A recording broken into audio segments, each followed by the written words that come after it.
enfranchised under the political system, and if they're not equally enfranchised under the political system, you don't have true democracy. You have bourgeois democracy. So Lenin, using critique, explained that the democratic voting system in a capitalist society is not truly democratic because it only serves the bourgeois minority. Democracy can only be genuine when everybody is really equal, which can only occur under communism. But in the meantime, under socialist rule in the USSR, under the dictatorship of the proletariat, there will be a simulation of true democracy that allegedly elevates the people and suppresses the bourgeois exploiters. In modern parlance, and I promise I'm not going to say we're going to suppress deplorables, except that I technically just said it, what Lenin is describing would be, and in fact is, called inclusive democracy. It is inclusive of the people who are excluded by the weird definition of inclusion.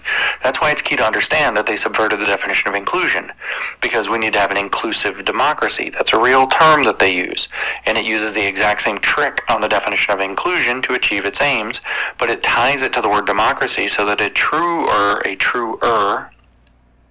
that was clumsy, a more true democracy is approached or approximated by being inclusive in democracy. In other words, by intentionally using the concept of a critiqued inclusion to tilt the playing field to the advantage of the people that the theory says are excluded, which means leftist political operatives. So we're not going to have a truly inclusive democracy until we include more leftists and exclude more right-wingers, which should sound to you very familiar of Herbert Marcuse's idea of liberating tolerance as he described it in the book, or the essay Repressive Tolerance.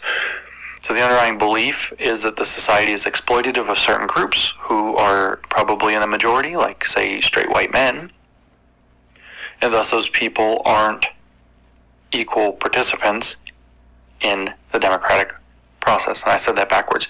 It's exploitative of people who are in the majority, like people of color, women, etc. A minority, like straight white men, are the ones that are empowered by it.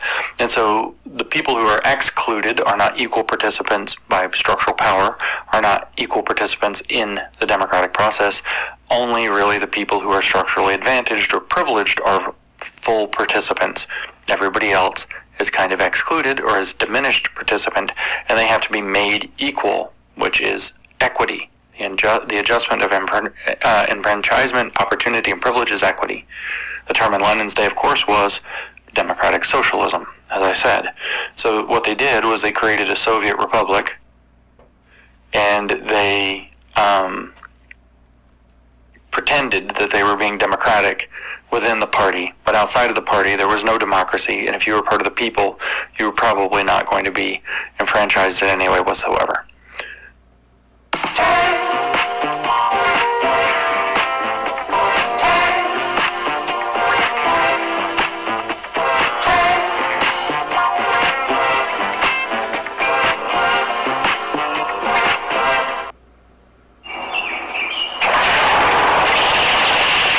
Are better at saving than we are. And more organized, too.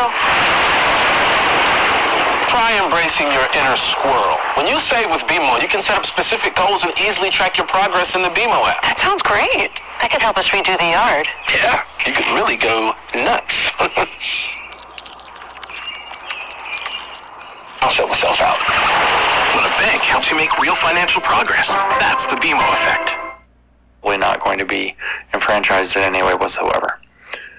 And again, when we hear major players in politics and media today say that open discussion threatens to create misinformation, that's a big thing today, right? That threatens our democracy. This is really kind of what they're talking about, that they want an inclusive democracy that they are in control of. They view their democracy, like the one that they own, as the only legitimate democracy, and that's only legitimate when it's inclusive democracy, and thus one that must adjust shares, including opportunity. In other words, it must discriminate and suppress in order to achieve its aims. So we have to have, for our democracy, say, mail-in ballots. We can't have voter ID because apparently black people don't know how to get ID, I think Joe Biden said. They don't know how to use computers. They don't know what a Xerox machine is. I think Kamala Harris said that, or somebody. because obviously black people don't know how to participate in society as adults without paternalistic Democrats to tell them how. They have to create all these obvious loopholes in our voting systems that massively advantage Democrats or can be taken advantage of by illegally participating Democratic Party activists and actors in order to have an inclusive democracy, which you can see doesn't actually help, say, black people or gay people. It actually just puts Democrats in power who are using those people and typically screwing them over. Look how great life in all these cities are, all these predominantly black and Hispanic neighborhoods. Look how wonderful things are unfolding for the gay community now that they're being associated with strippers and drag queens and grooming and degeneracy of every kind and fetish and everything else. There's no such thing as possibly just living your life as a gay person and getting along. No, it's got to be this full tilt thing. But of course, that's the evil right wing that's mentioning that this is happening. That's the problem, and they have to be further excluded. And it's because, like Lennon pointed out, it's not that they want to be unfair. It's that they have to be this way in order to get their way, so that their evils can eventually wither away of their own accord when they're no longer needed anymore, which is when communism arrives. And as we've discussed before, communism never arrives. It's fake. It's just a marketing pitch to give these people power, to give leftists power. It's never going to come.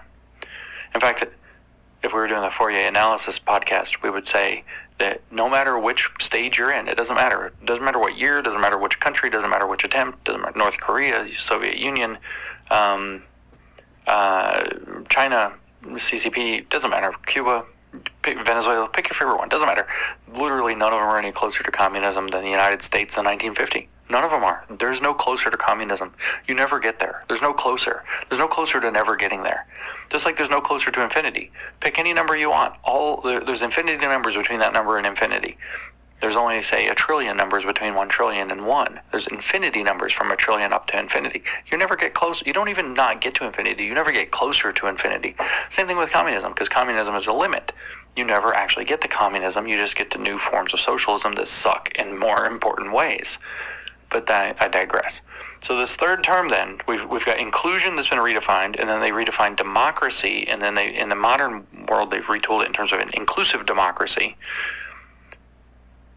The thing that operates, that's being included and enfranchised to participate in the inclusive democracy is a citizen. So they're retooling citizenship. And so it will surprise you 0% at this point to understand that they did the exact same critique to citizenship, which means they redefined the word citizenship so that the real understanding, according to them, that we all have to use for what it means to be a citizen is, in fact, an inclusive citizen or inclusive citizenship. Citizenship usually denotes the relationship of persons recognized as citizens that they have with the state. Okay? That's it. So there's a relationship people have with their state, and citizenship denotes that relationship. In republics like the United States, this relationship is that the state borrows political authority from the people temporarily, in exchange for that authority, the state is to use it only to secure their inalienable rights.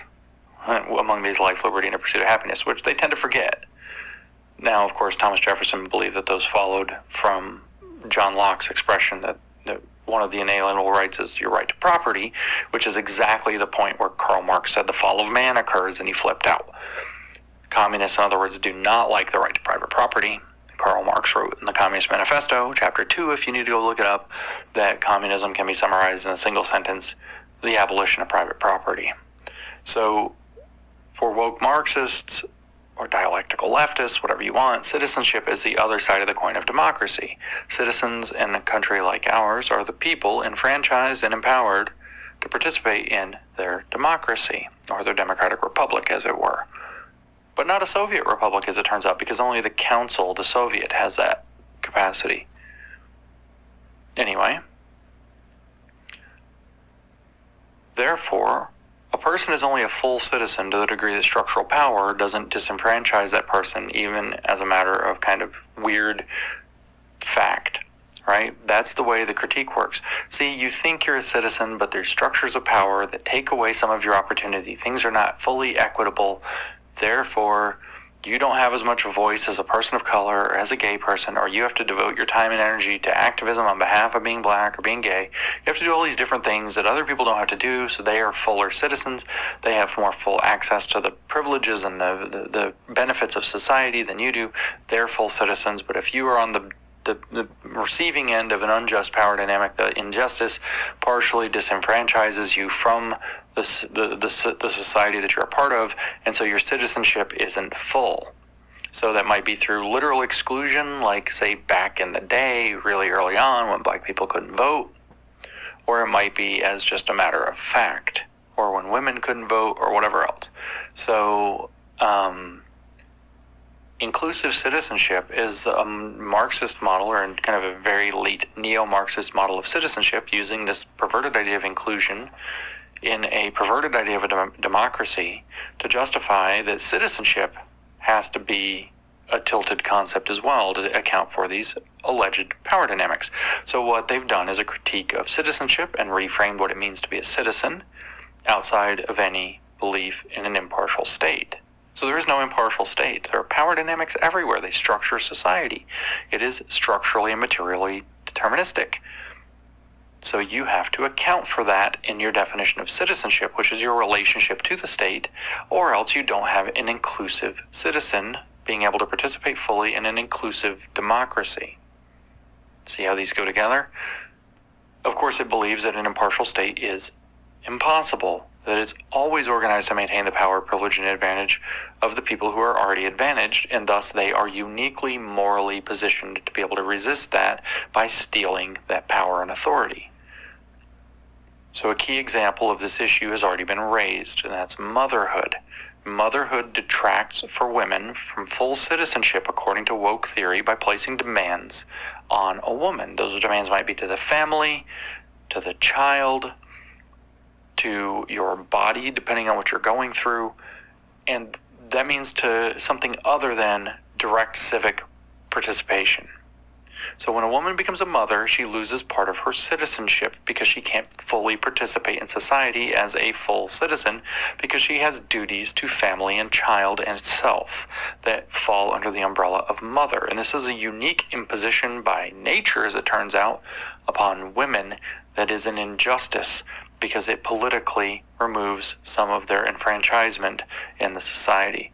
So the impositions of motherhood in the theory exclude women from full citizenship and activist potential, especially if they aren't given complete authority and autonomy to decide if and when they will become or remain mothers. So they have to campaign for abortion rights, as they call them, the way that they do. The problem is that motherhood, or not even motherhood, the potential of motherhood limits their ability to live the life as a citizen as they want. Citizenship for them is usually framed as the ability to say yes to what you want to say yes to and no to what you want to say no to, while fulfilling the demands of the social contract of the state in which you live. Well, mothers can't do that because sometimes they have to deal with a dirty diaper. They have to set aside time to go to the OBGYN. They have to give birth, which might cause them to be unwell or to die. They have all kinds of issues. They have all kinds of money they have to devote to the cause of raising a child. They have to be dutiful to that. They have to put the child ahead of themselves so many times, believe it or not. An inclusive citizenship would therefore demand that society reprioritize around women to increase the amount of political enfranchisement women as a class receive in order to make up for and correct this imposition, while also granting them special rights and privileges that other people wouldn't get, so as to make things equal, since they're naturally not equal.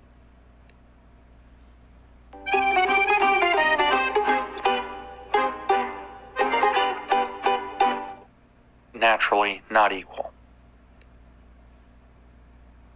So when you pile on top of this that they have beliefs about structural patriarchy and intentional power or exclusion by power via sexism and misogyny, having to cope with sexism and misogyny, catcalls and all of the stresses of being a woman, all of these things diminish a woman's full capacity to have inclusive citizenship. And these similar things are believed to be imposed upon racial minorities, sexual minorities, and all the other minoritized groups, poor people, as Lenin laid out, by the structural power dynamics that woke Marxism exists to identify and critique.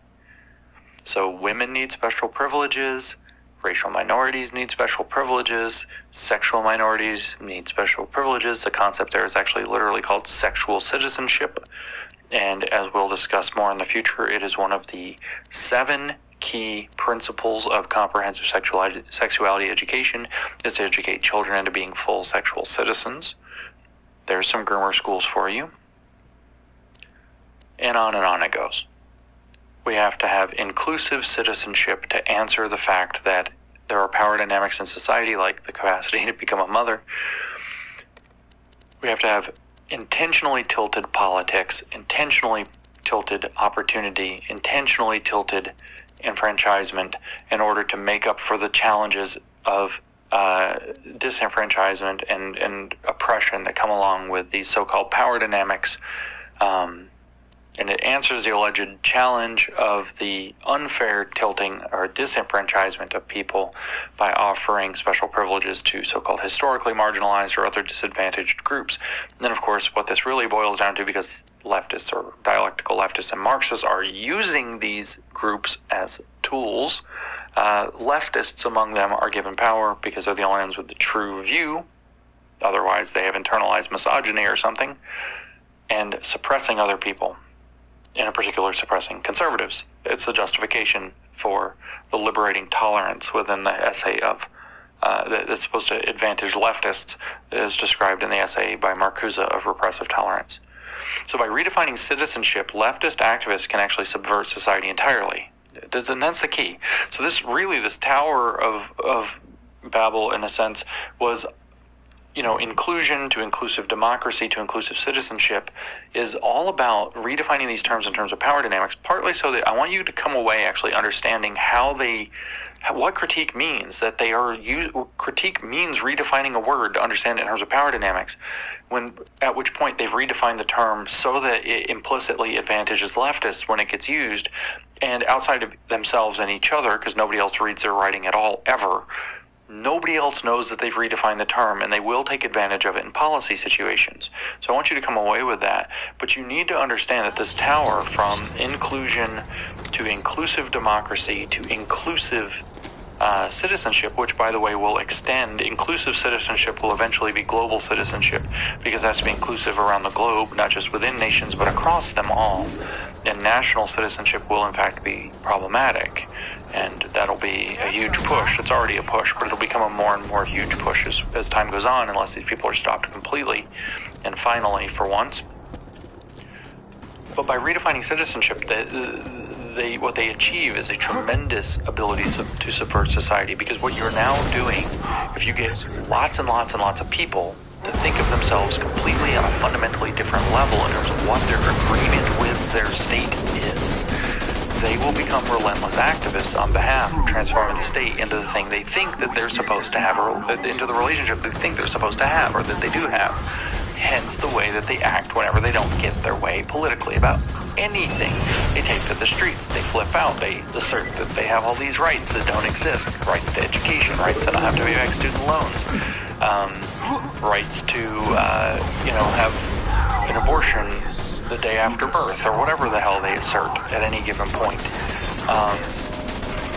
They can actually fully subvert society by entirely rewriting the social contract from within, without ever rewriting the social contract terms, let's say the Constitution or whatever, by getting people to fundamentally differ in their view, to change their view, to critique and reframe their view of what it actually means to be a citizen. This is what has happened since the Civil Rights era. Marxists have taken advantage of the situation in the Civil Rights Acts, which I still think are a crowning achievement of moral victory in our country. Don't get me wrong, but the leftists have been very successful at creating a very biased interpretation of the Civil Rights Acts in terms of structural power and diversity and inclusion, depending on the domain, using court cases like Griggs versus Duke Power, or Bakke versus the University of California Board of Regents, or Grutter versus Bollinger. They were able to actually redefine the social contract around discrimination and civil rights. And what they did was they reinterpreted it in terms of disparate impact. In other words, in terms of power dynamics. Because disparate impact is taken as proof because of these Supreme Court cases of some kind of discrimination, and that there's an implicit benefit to diversity, meaning diversity of appearance and a cultural background of some kind or another. That's what these Supreme Court decisions actually laid down. And so what they did is they created an entirely different paradigm of civil rights law interpretation that actually laid the runway for the woke plane to take off. That is, in fact, how the woke program works. That's how it gets away with everything it's ever gotten away with in corporations. You wonder how they're getting away with all these things. Is what they've done is they've created a situation in which citizenship, as a matter of fact, has already been redefined under civil rights legislation to be understood in a different way, and we functionally have a different republic because a large proportion of the population and virtually the entire left at this point actually thinks the social contract says something it doesn't say. If we had a literal social contract in this country, which we do in a sense, which is the Constitution, in this case the Equal Protection Clause of the 14th Amendment is being violated left, right, and center by having critiqued the idea of equal protection so that it becomes equitable protection, which they've done by saying that there are these power dynamics that create disparate impacts, and the disparate impacts can be treated as discrimination, and the discrimination can be prosecuted under discrimination law right into the civil rights statutes.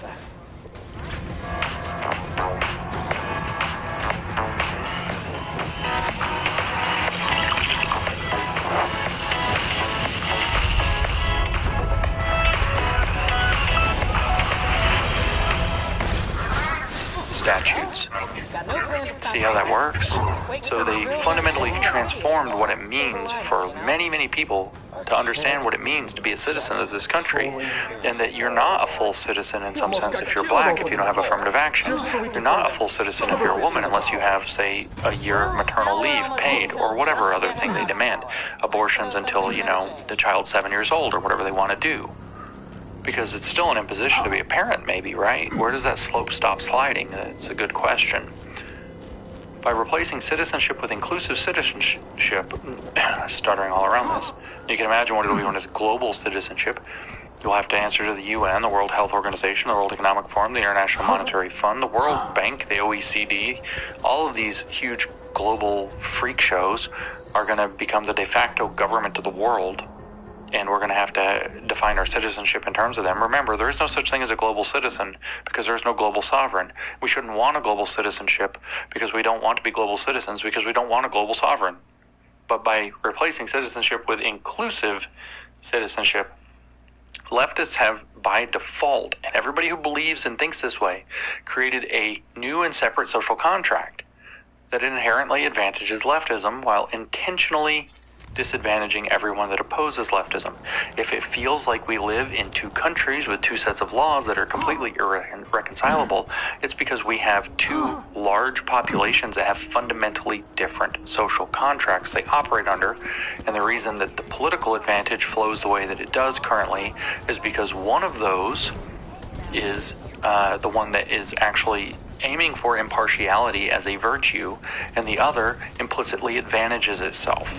And so you have lots of people who believe the correct way to operate society is to advantage leftists out of hand and to disadvantage people that are conservative out of hand. And then most of their opposition, realizing that this kind of thing is a terrible idea, are looking to inherently have impartiality to advantage neither side. Well, you can see what happens in that case. So there are two solutions, by the way, to this problem. One is the reactionary path, which is to try to create a tilted playing field that advantages the right and disadvantages the left. And a lot of people are walking that path, and I fear that path, and I discourage that path. And I know from talking to people that are walking that path that that's not going to change their mind at all, because they are also becoming desperate. They're becoming afraid. They're becoming zealots, and they're a huge risk. I'm terrified of what that could become. That has created monstrosities throughout history when communist provocations or leftist provocations get too big. We can name some of those, and their defenders will come out of the woodwork to defend them, so I won't name them. But any of these kind of right-wing reactionary dictatorships that stopped communists, sort of, not really, in their countries. A lot of those countries are communist or tilted back that way now, by the way, so it didn't really work, guys. The other way, though, is to win people over to the idea that impartiality is not being achieved through this disparate impact, critique-based, inclusive-based definition. They are not, in fact, creating impartiality. They're creating partiality. They're creating discriminatory tolerance, or discriminating tolerance, we could call it, literally and on purpose, and to win more people over into the impartial camp, whether they identify as left-leaning or right-leaning on other issues like economics or whatever else. What's happening in the present, because they have advantaged themselves and there's not a good answer to that, is that they are creating the social democracy, or advocating for the social democracy that Lenin insisted would pave the way to communism. They're just calling it inclusive democracy instead of social democracy. And they are inclusive citizens, even if they don't know that they're inclusive citizens, because they don't have to know themselves by the terms. All they have to know is that things aren't really fair unless we give certain people advantages like affirmative action and so on. And of course, the belief is that if they get enough people to do this and we install the equitable system through inclusive citizenship and inclusive democracy, that eventually true inclusion will finally arrive and we will have social justice, which means we'll have communism. So I'll wrap up. I'll tell you that Klaus Schwab, once again, my favorite character to refer to here, executive chairman of the World Economic Forum, wrote explicitly in his 2022 book, The Great Narrative for a Better Future, The Great Reset, Book 2, that's the title of the book, that his explicit goal is to rewrite the social contracts of our societies around the globe. And what they should change to, he writes, is something that favors two primary virtues or values: sustainability and inclusivity. A sustainable and inclusive future, he writes over and over and over again. We have to cooperate at a global level for a more sustainable and inclusive future. And the purpose of the Great Narrative is to foster this fundamental change through the Great Reset that creates it. That's his whole program. It's not a freaking conspiracy theory. He wrote books about it. More than one. So the point of the Great Narrative that he's writing this book about is to foster this fundamental change of the social contract toward inclusion as it's defined through critique in all values, at all levels of society, in every society on the planet at once, so that we can better cooperate through his World Economic Forum, as it turns out, on solving what he considers to be global existential risks and challenges. So in other words, inclusive citizenship will give way to global citizenship, and global citizenship will mean doing what the World Economic Forum tells you to do, and it will have to include an S in their ESG score that manages it, because it has to be inclusive and redistributive by definition. But that's, of course, we started kind of talking about Karl Marx, what Karl Marx always envisioned with communism in the first place, that there would be no material differences, there would be no private property whatsoever that separates one person from another. The estrangement and alienation of man from himself and each other would evaporate, because there's no longer what he calls this, he says true communism. This is the Economic Philosophic Manuscripts. He says the true communism is the transcendence of private property and thus the transcendence of human self-estrangement. That's the goal. That's the goal. You will own nothing and you'll be happy. But these terms, inclusion, democracy, and citizenship, where inclusion becomes the basis for redefining democracy and redefining citizenship, are three key terms that today's neo-communist movements are using and have redefined through critique in order to subvert society. They're kind of the three most important terms to really pay attention to and go after. So a shorter, I hope easier episode of the New Discourses podcast that I think should have been edifying. I appreciate your time and your attention, and I will catch you on the next one.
Throughout almost all our history, the population of the United States of America has grown and grown and grown.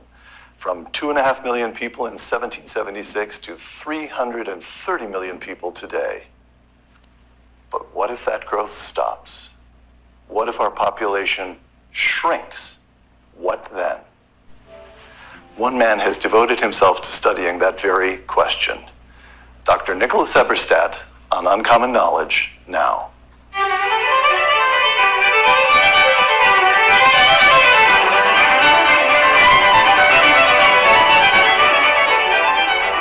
Welcome to Uncommon Knowledge. A fellow at the American Enterprise Institute, Dr. Eberstadt, I should say, by the way, that we're filming today at the American Enterprise Institute in Washington. Dr. Nicholas Eberstadt earned both his undergraduate degree and his doctorate in political economy from Harvard.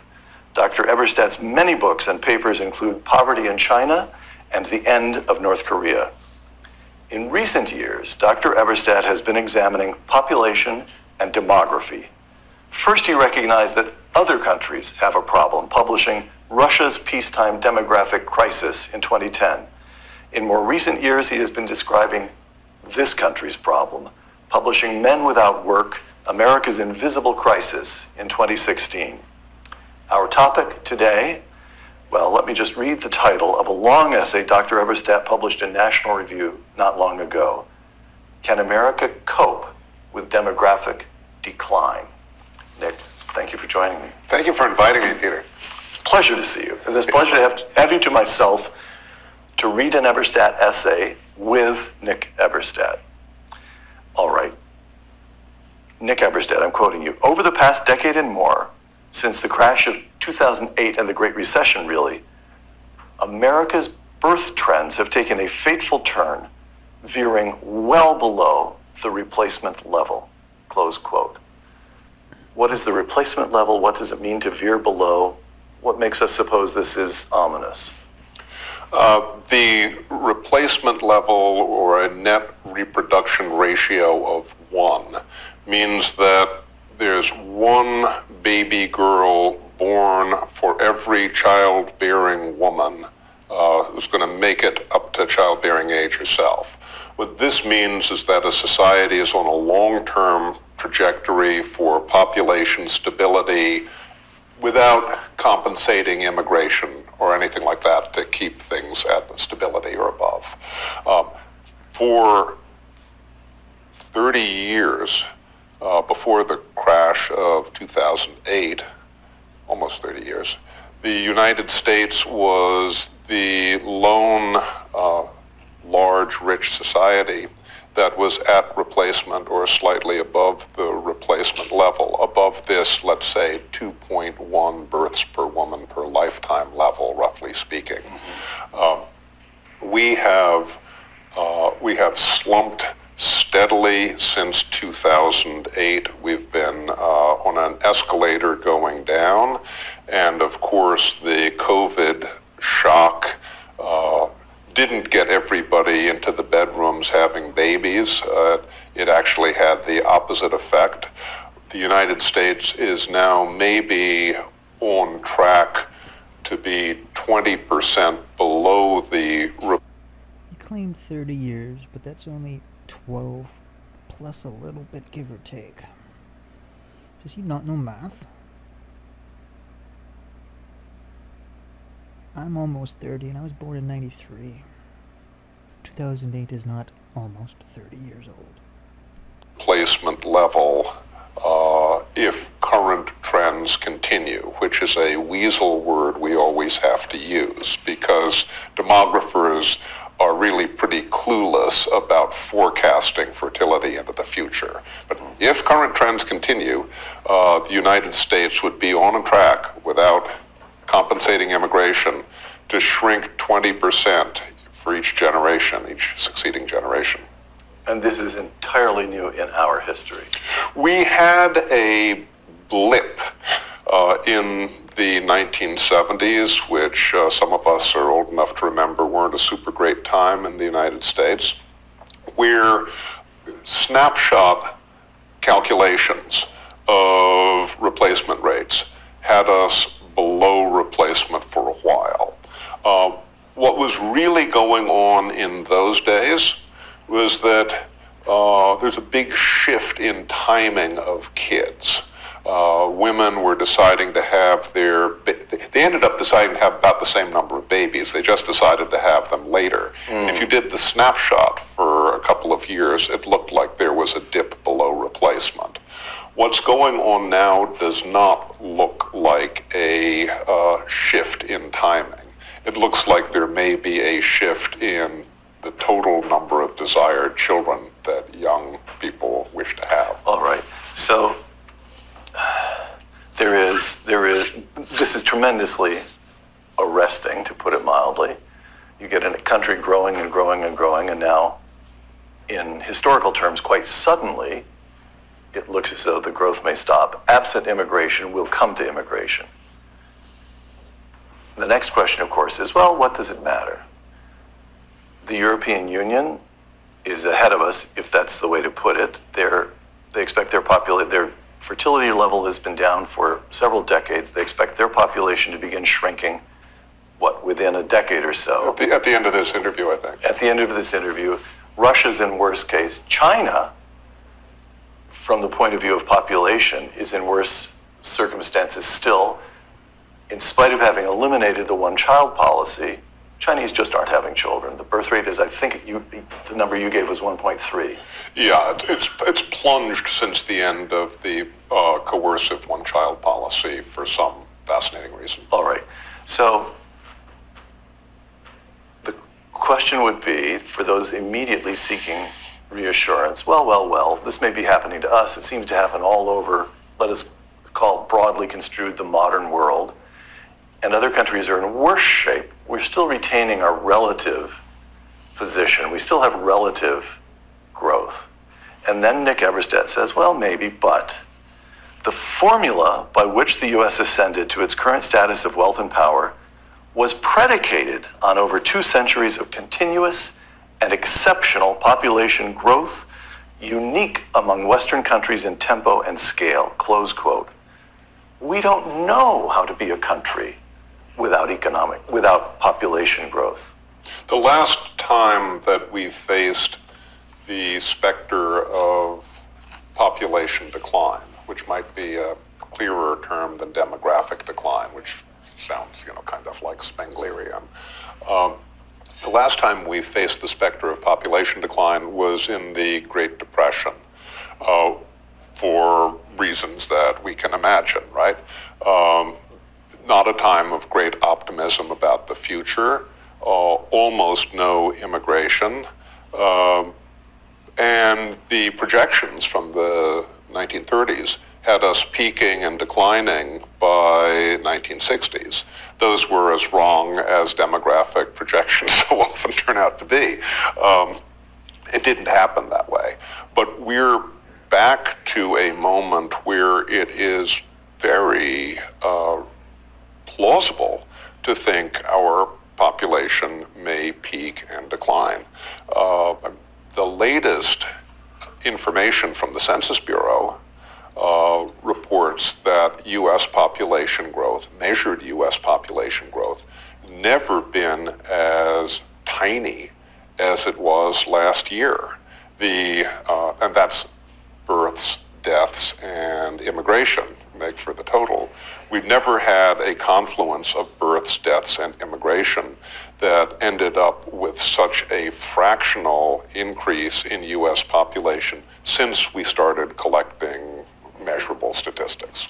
And the question would be, why does that matter to our health, our buoyancy, our economic growth? I mean, I'm thinking of crude thoughts. You can count on thoughts that come to my mind to be crude thoughts, Nick. So I'll offer a crude thought. I can be pretty crude if you want me to. Right. But I think to myself, all right, real estate. Yeah.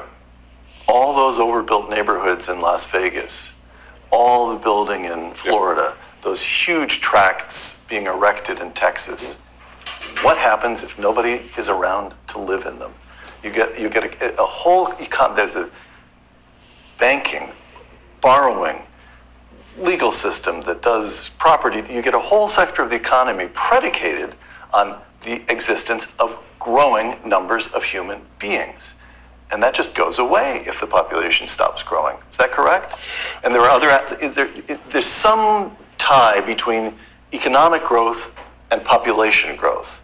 And if population stops growing, economic growth gets harder. It's more complicated than that, but tease that out for me. Yeah, so we can look at it two ways. We can look at it as, kind of like the head count rancher sort of way of looking at population. If we look at its components and what we might call the productivity or human capital, the quality of human resources, if we want to get into this a little bit more. I was always a skeptic of the population scare back in the 70s and even into the 80s. Out of their own words, you hear it, they call us cattle. The idea that we were going to end up denuding the world like locusts by just having too many people, because looking at the components of population change, the population explosion wasn't driven because we, were breeding like rabbits. It was because we stopped dying like flies. It was because there was a health explosion. Well, if you have to deal with a population problem, I'll take a health explosion any day of the week, right? Because you can mess it up, but you've got a lot of potential there. I'm also, I would want to caution against people who are alarmist about population decline in a world that is bursting with health and bursting with innovation and technological potentialities. We've got an escalator that we can work with that's moving in the... He's just waving his false flag right there. Be careful in what he says. Listen with a very, very open mind. Do not be swayed. Listen with an open mind. Judge yourself. For yourself. I mean, not judge yourself. Judge for yourself. Right direction there. You have to be pretty mindful about what you do. But if you surf that wave, a aging and shrinking society can not only maintain its prosperity but improve it. If we look at what's happening now in the U.S., I mean, we can see what's troubling if we break it down into births, deaths, and immigration. Okay. People will have a debate about what the right number of births is, and I don't think that I can tell parents how many children they should have. People know themselves what they think the right number of children is. Leave that aside for a moment. Everybody agrees that less deaths is better than more deaths, and longer lives and better health is better than the opposite. The United States has been moving in a very troubling direction for the past decade. We've basically flatlined in improvements in life expectancy. Even before COVID, we were creeping along. With COVID, of course, we've had a severe, almost catastrophic setback in health levels for the... Jeez, another one of these idiots. Fuck's sakes, not until the stupid so-called vaccine came out did any deaths happen on that so-called COVID. Man, I'm tired of these idiots spreading lies and bullshit that are easily able to find. United States. And apart from COVID itself, as you know, Peter, we've had this problem of deaths of despair in the United States with suicide and drug poisonings and cirrhosis and all of the rest, which looks a little bit too much like Russia for comfort, I'd say. So the increase in deaths that we have seen... Nope, I'm done listening to that. They're just paid trolls shilling away. Nope, nope, nope. Heck no. I'm not for that bullshit. I'm not spreading lies. Outright lies. Propagandic.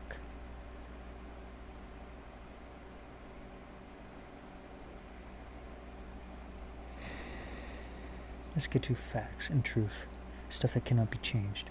They have yet to even isolate what they claim to be COVID. By medical standards, the pilots. That's step one. Isolate.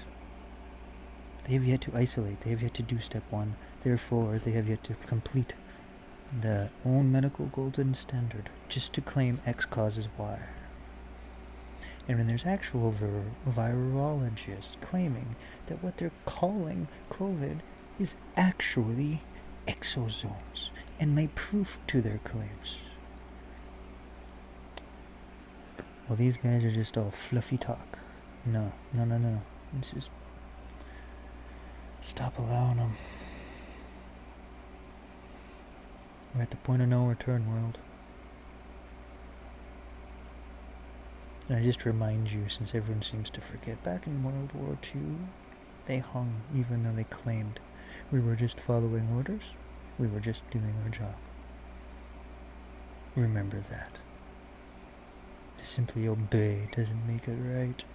Only right is right. Now where's your morality?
you're hearing again and again the same theme in queer theory, don't understand boundaries, which is why they shouldn't be allowed around children. They don't understand.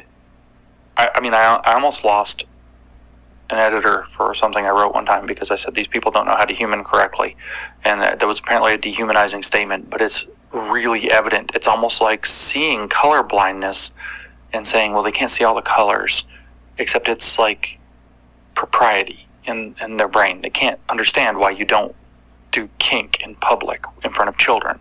They can't understand why you wouldn't bring children to sexualized performances or sexualize them outright or turn them into drag queens or, engage in incest. All we're hearing is this lack of understanding of boundaries. Society's just afraid of incest. We can't even talk about it. We can't desire it. We can't talk about it. We can't even talk about desiring it. Oh my gosh, that's especially. And part of the reason is because we are too stupid to be able to tell the difference between incest and incest abuse when the victim wants it and when the victim doesn't. Conversely, the topic of incest has been discussed thoroughly by many of history's leading political theorists, from Plato to Cicero, Augustine and Aquinas, Hobbes and Locke, Hegel and Nietzsche, Freud and Lacan, Foucault and Butler, and many more. It may very well be that the efforts to censor culminates in a, quote, incitement to discourse. And here we cite Michel Foucault from History of Sexuality. It may very well be that the efforts to censor culminates in an incitement to discourse. Exhaustive attempts have been made throughout history to try and explain the incest taboo. Durkheim, 1897, for example, posited that the incest taboo arose from the rule of exogamy, that is, the custom of marrying outside of clans, that evolved in pre-literate communities. Freud, 1913, informed largely by an analysis of Australian Aboriginals and his psychoanalytic imperatives, felt the nurturing relationships between parents and offspring, and particularly between mother and son, created repressed sexual desires, and in turn a threat that needed to be renounced to help preserve the stability of the nuclear family and in turn society at large. There's a funny meme I saw one time that said, I showed Freud sitting there thinking, imagining, and it says, no, it's not that I want to have sex with my mother, it's that everybody wants to have sex with their mothers. And we're reminded, since Nietzsche was just invoked, of Nietzsche's famous quip that philosophers mostly don't do philosophy, they mostly rationalize their own pathologies in big, fancy academic words. We carry on with Thornrimple, or whatever this guy's name is. Thus, for Freud, again 1913, the rule of exogamy, mating outside of clan, and the incest taboo were created in fear of our sexual desires for our parents and their perceived deleterious outcomes. These people are lunatics. Westermarck, 1894, took a very different approach in his account and argued that closely related people do not, contrary to Durkheim and Freud, share erotic feelings between each other. This absence, according to Westermarck, explains the phenomenon of exogamy. Westermarck, in 1926, further argued that inbreeding is, quote, injurious to the species and leads to inbreeding depression, a point I turn to shortly. Sounds like we're closer to the actual mark there. More contemporaneously, Parsons, 1954, argues that incestuous desires are a key driver in the emotional growth of children, and that desire must be repressed to help nourish growth in broader extrafamilial roles. So again, we're seeing this inability to understand that nature might be a bigger player in things. Westermarck kind of had that on point than nurture, but the social constructivists believe that everything is nurture, and the nature-nurture dichotomy. Everything is nurture, and the way that nurture works is through a poisonous conflict theory, where there are people who get to set the tone of what nurture is supposed to be, and they exclude other views because it's to their own benefit. This one comes from Justine. We're new parents, and we want to buy organic for our baby. Views because it's to their own benefit. Specifically, incest, according to Parsons, must be prohibited to ensure a person's success beyond their own family. Now, this is really going to start looking at the issue. I haven't read this Parsons, but one of the arguments that tucks within this is the idea that by combining families, you start to build networks, particularly of wealth and resources, and so success becomes more community rather than locked up in a single clan, blah, blah, blah. In contrast, Levi-Strauss, 1949, suggested that societies become integrated via two fundamental mechanisms: A, the redistribution of scarce resources, and B, exchange systems built upon reciprocal gift-giving.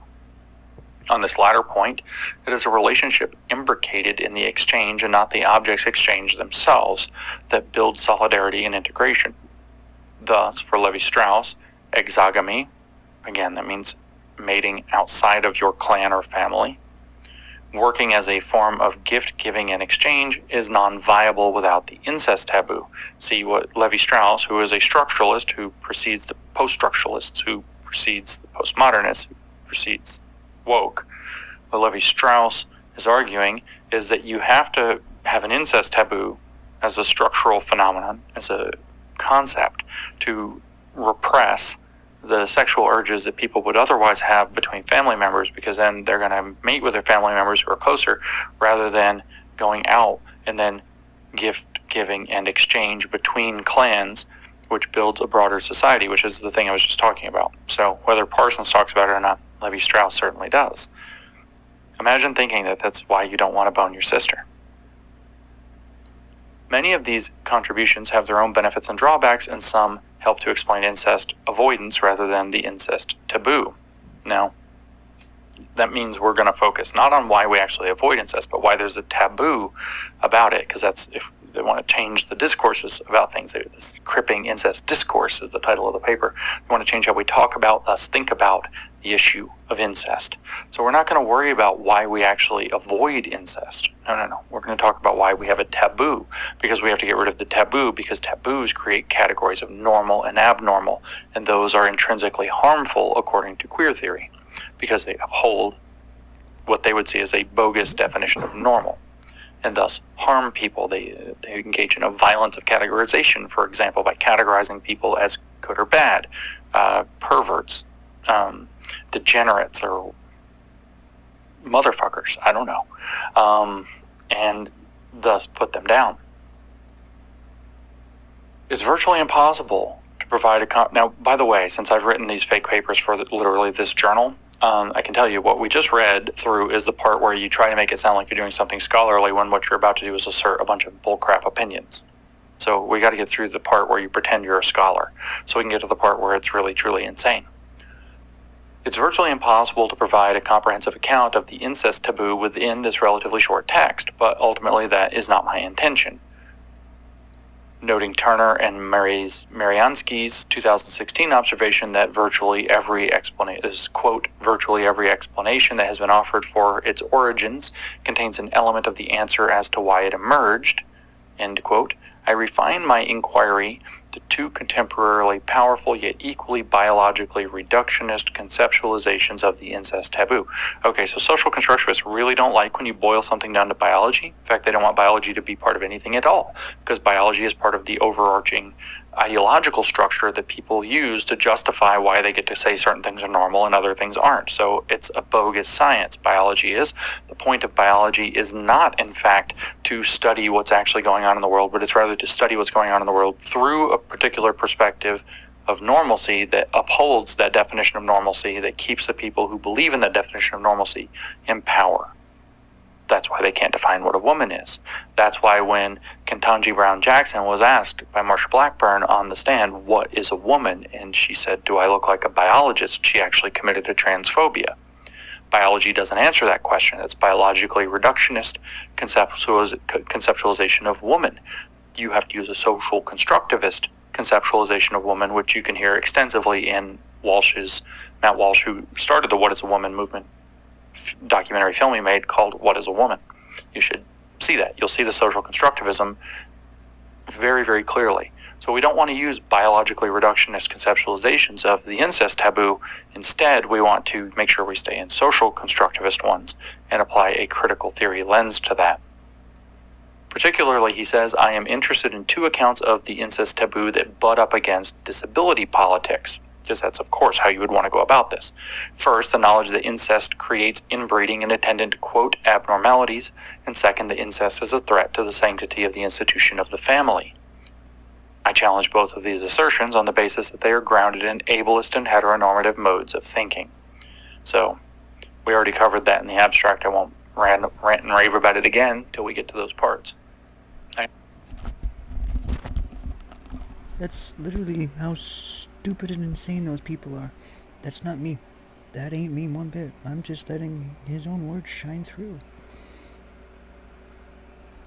Some of you folks need a wake-up call. Here's the bell. Ding, ding, ding, ding, ding. You're at the edge of the cliff, Lemming. You better take a step back.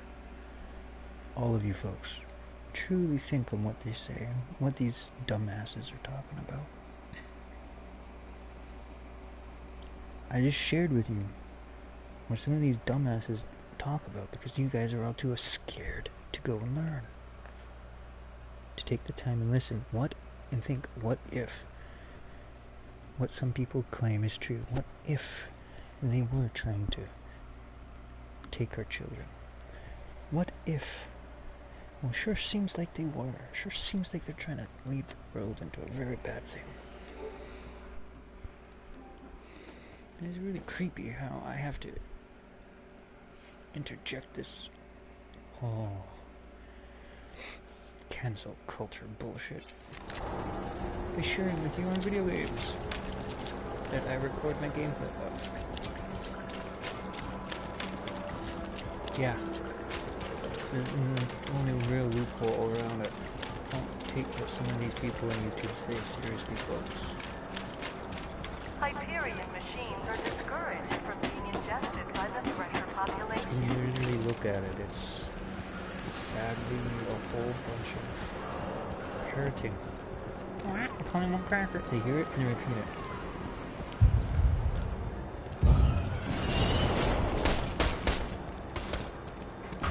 Let's do this!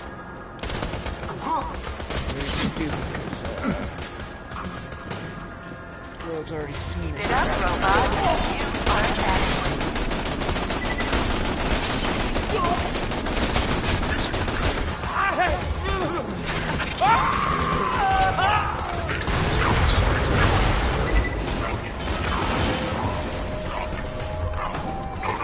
I've heard from them, yeah.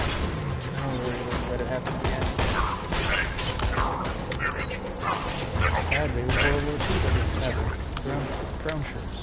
A dying puppy. A baby in tears. If the previous statements elicited any emotional reaction, report to your supervisor for some instruction.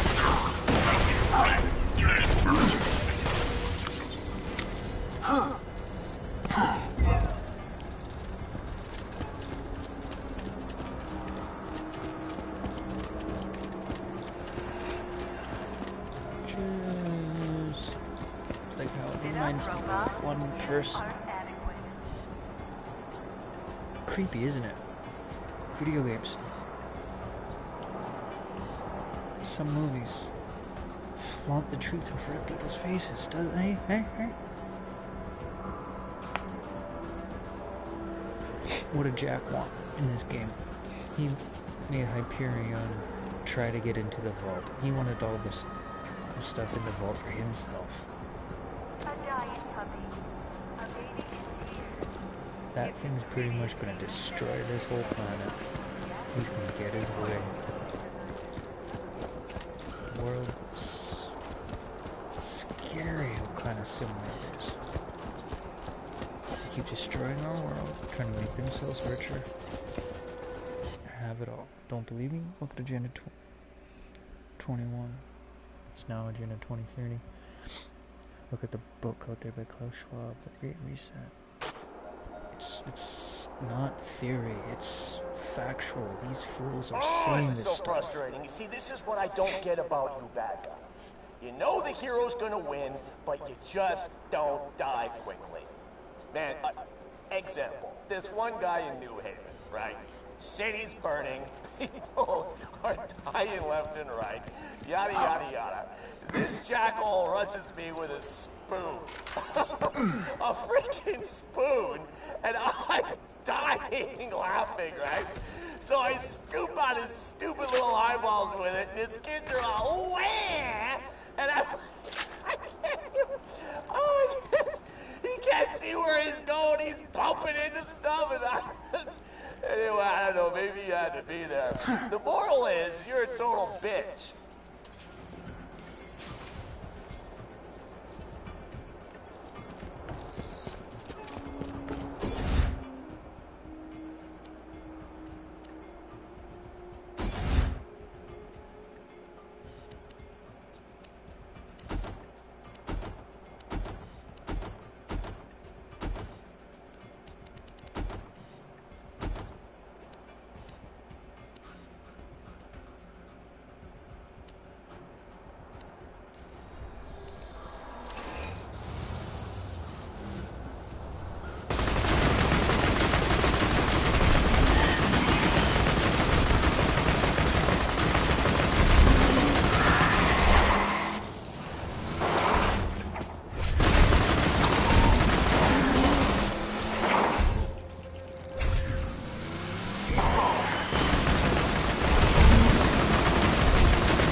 You found Overlook, huh? Used to be a nice little town until Hyperion took over. Now everybody there's got the skull shivers thanks to Jack's mining operations. Poor bastards are too sick to leave their homes. You'll want to set up the beacon over there. Once the moon base processes our request, you should have a fast travel station.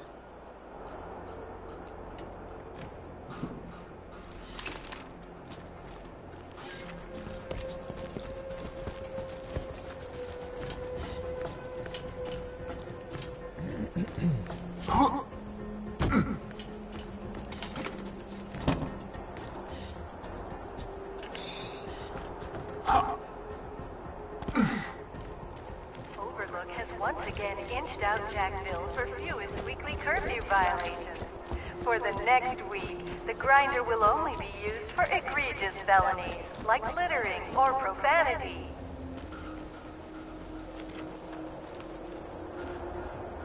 You can always trust the gun at your side.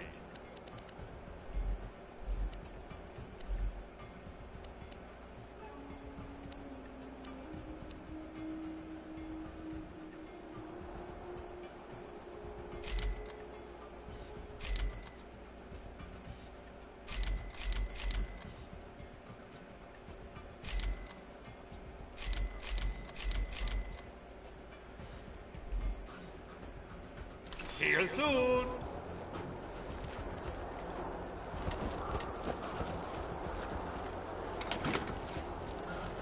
You won't find better merchandise anywhere else. Attention, Overlook residents. You're my welcome. millionth customer. Don't let it go to your head.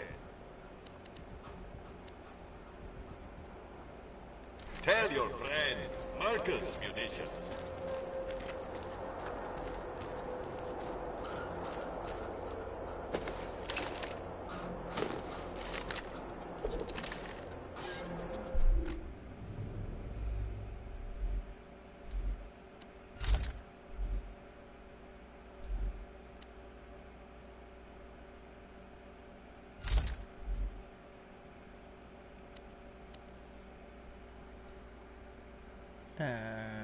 No.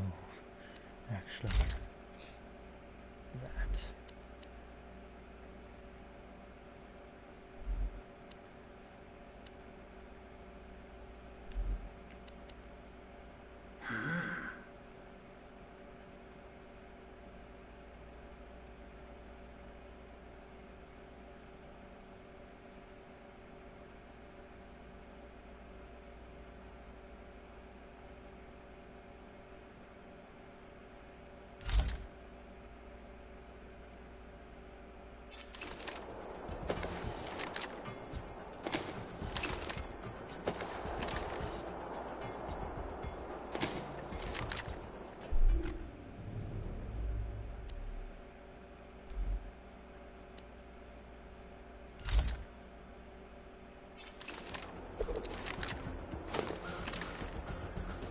Here we go, they're actually on the proper buttons now.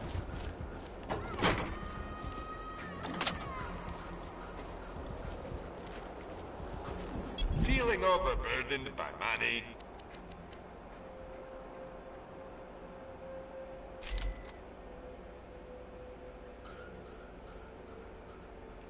Overlook has once again inched out Jackville for fewest weekly curfew violations. For the next week, the grinder will only be used for egregious felonies, like littering or profanity.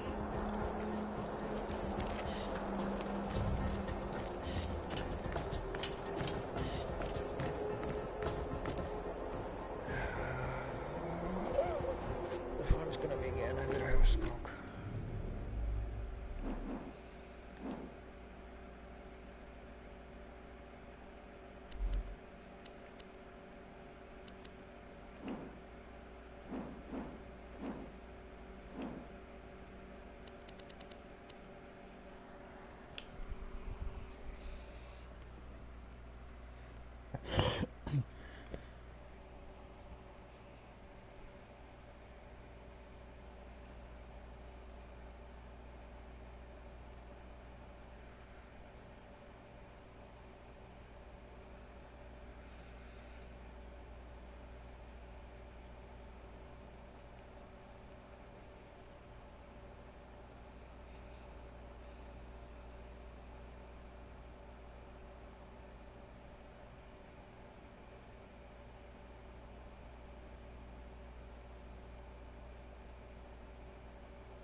When I listen to stuff like this, This content is made possible by individuals like you. actually makes you think, actually makes you smarter. Our growing library of exclusive content. Learn more at academyofideas.com/members. The state takes the place of God. The socialist dictatorships are religions, and state slavery is a form of worship. Since the birth of totalitarianism in the 20th century, much has been written about this form of rule, and millions have read George Orwell's depiction of it in the classic novel 1984. But what is often overlooked is that totalitarianism is more than just a political system. It is a fanatical religion, and this religion is spreading across the globe with a ferocity not seen since the mid-20th century. In this video, we are going to investigate the religious nature of totalitarianism in the recognition that we must know our enemy if we are to defeat it. Shortly after fleeing Nazi Germany, the political scientist Waldemar Gurian wrote the following: "The totalitarian movements that have arisen after the First World War are basically religious movements. Their aim is not only to change political and social institutions, but also to remodel the nature of man and society." Totalitarianism shares many characteristics with organized religions. For example, Christianity and Islam are built on the belief of a future golden age that will be ushered in with the second coming of Christ. Totalitarian movements share a similar idea, but instead of a god or prophet that transforms the world, totalitarian movements are built on the belief that man can recreate the world, and a new golden age can be constructed under the direction of the all-powerful and all-controlling state. In consequence of the decline of Christianity, writes Carl Jung, the religious projections have largely fallen away from the divine figures and have necessarily settled in the human sphere. The modern, enlightened intellect cannot imagine anything greater than those tin gods with totalitarian pretensions who call themselves state. This belief that it is possible for a centralized, all-powerful state to radically change society for the better is why Hannah Arendt wrote that totalitarianism is not a government in any traditional sense, but a movement.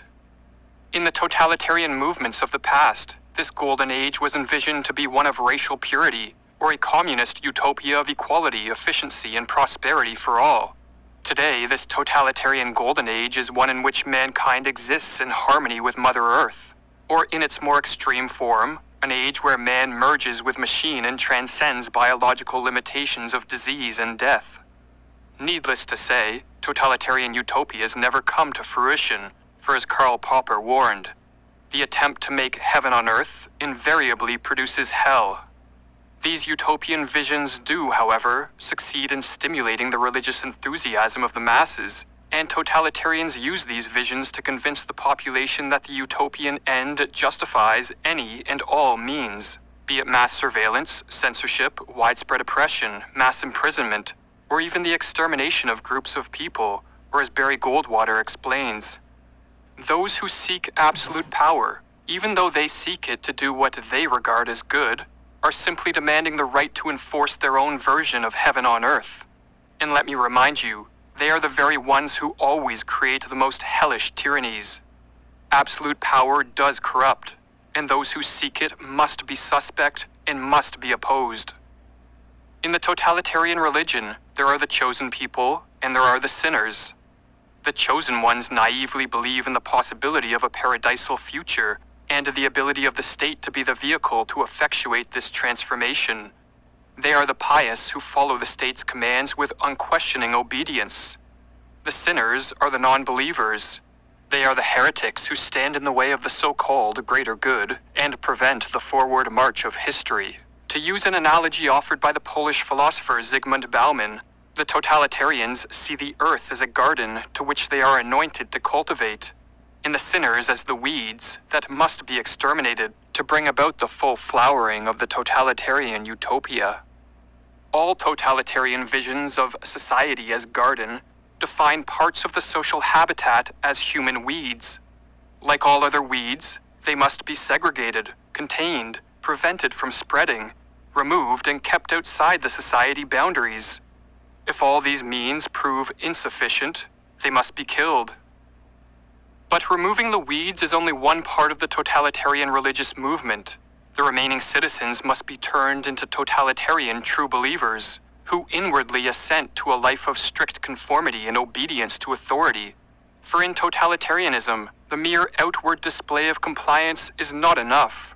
Like all fanatical religions, totalitarian movements seek to control the innermost thoughts of its followers.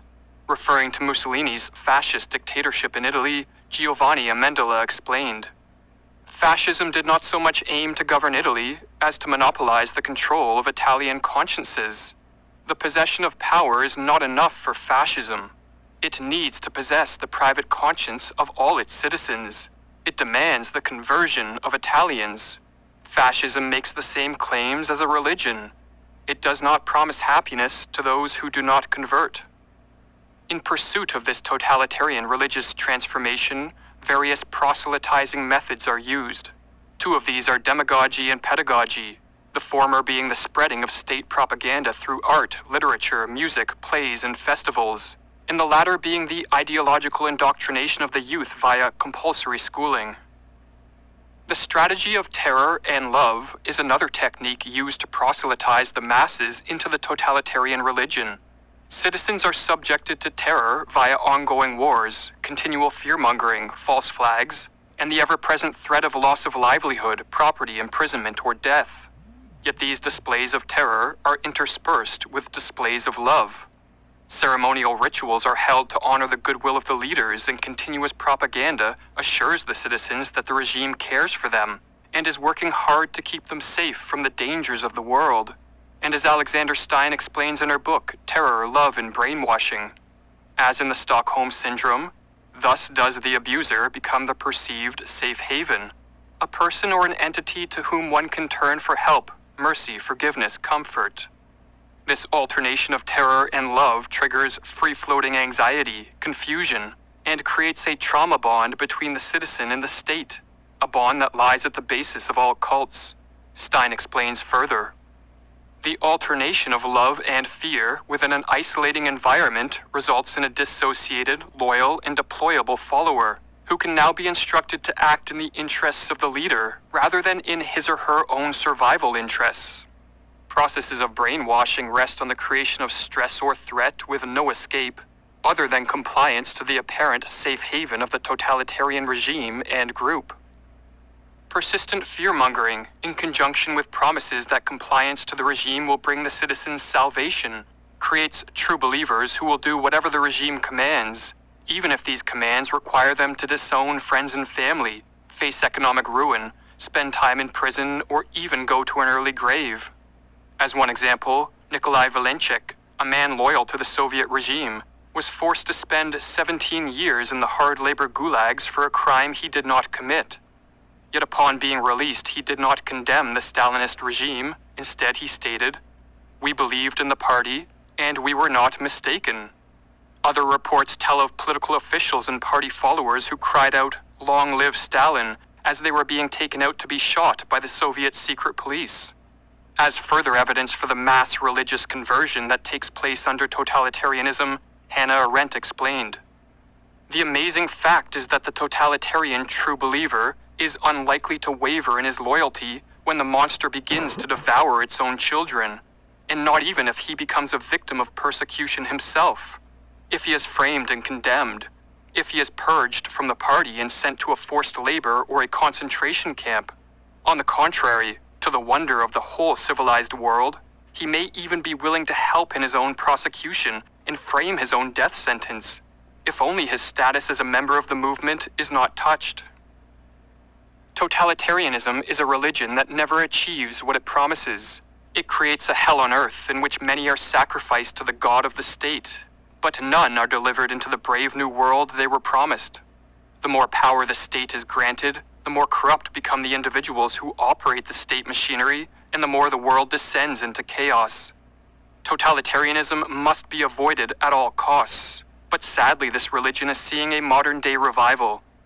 Politicians and others in positions of global power are vocal about their desire to remake, rebuild, or reset the world, and the masses are expected to obey and to love the new society that is being forced upon them.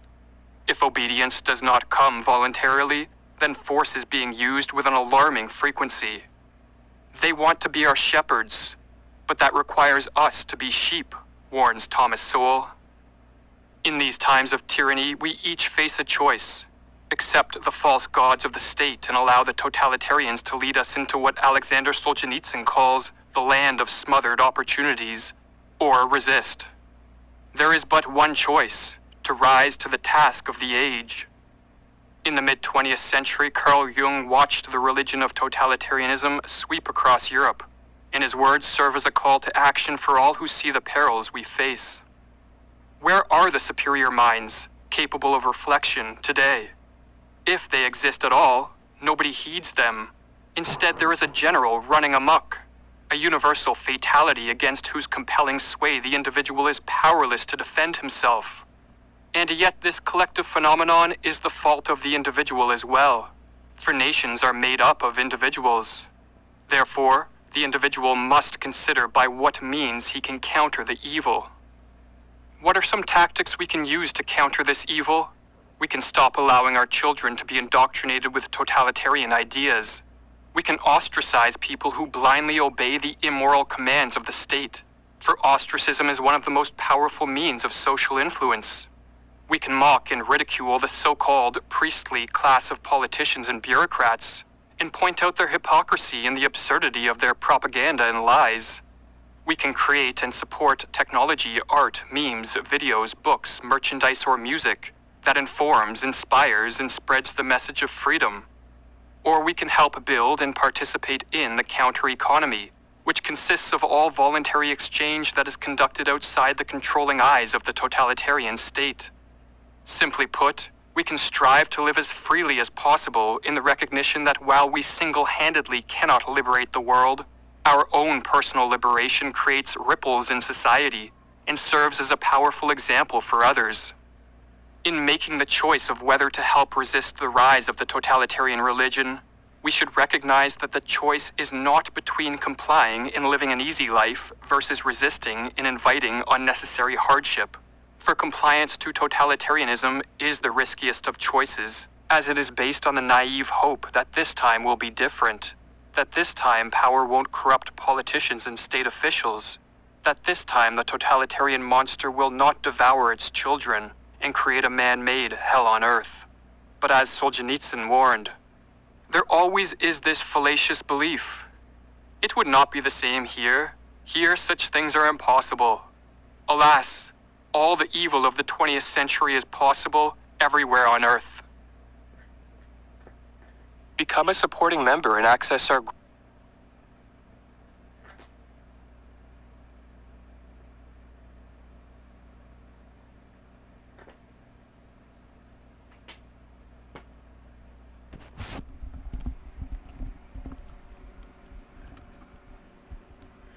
And there was some actual truth, some actual smarts, some actual knowledge being shared.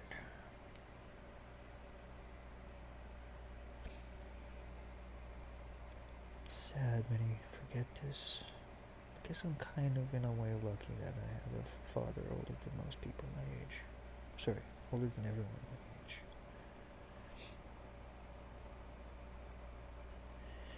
My dad's mother was alive during World War II. It's in elementary school diving under a desk when the German planes flew overhead for the bombing raids. She told me all the stories. Don't think she told my dad. Just because of his reaction when I've told him some of the stuff she's talked about. He seemed like he just didn't know. But she told me. My grandfather served in Vietnam. He told me his stories. It's terrible. Terrible what happened. I haven't forgotten. And I never will. I'm going to do all I can to make sure it never happens again. I'm against war. It solves nothing.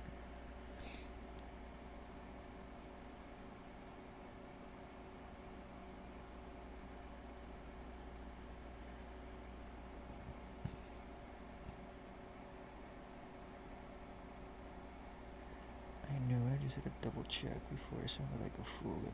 No. So spouts, just like Zeus's father Kronos would devour his own children.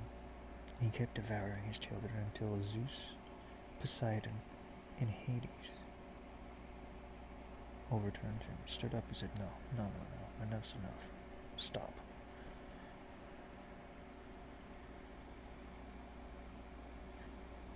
The Greek gods are interesting. And in a way, it was a religion, but not a religion. It's really weird. And I'm not talking about Roman, I'm talking about Greek. They're really different.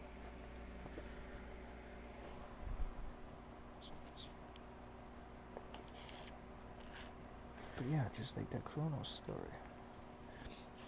Unless we stand together and stand up to this stupidity, it's gonna keep going on and on and on. And from whatever I understand, and well, what actually is, the definition of insanity is doing the same thing over, expecting a different result. I'm not insane. But you gotta ask yourself, are you?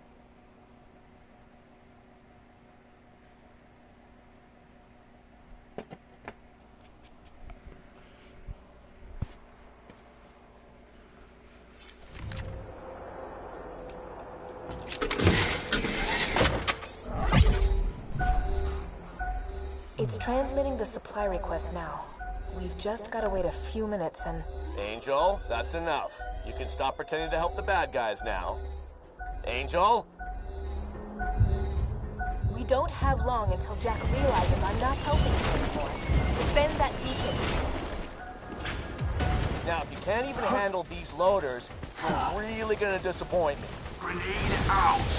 Hyperion is proud to announce the size of your bi-yearly medicine shipment has doubled. Congratulations on your second novel event.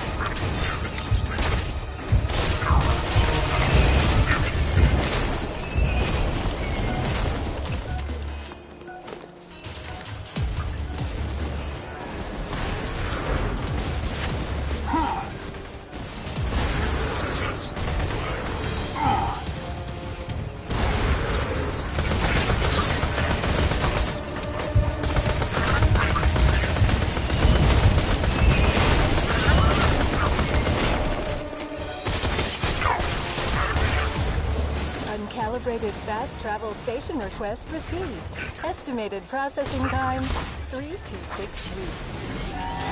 No. Move some data around. Angel, what the hell are you doing?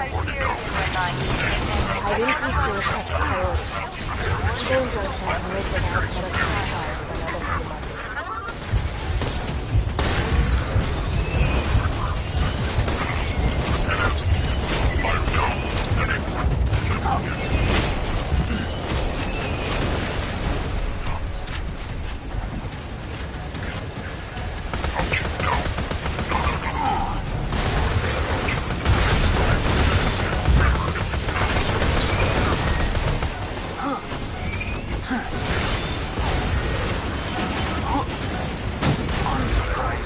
You have to repair the beacon.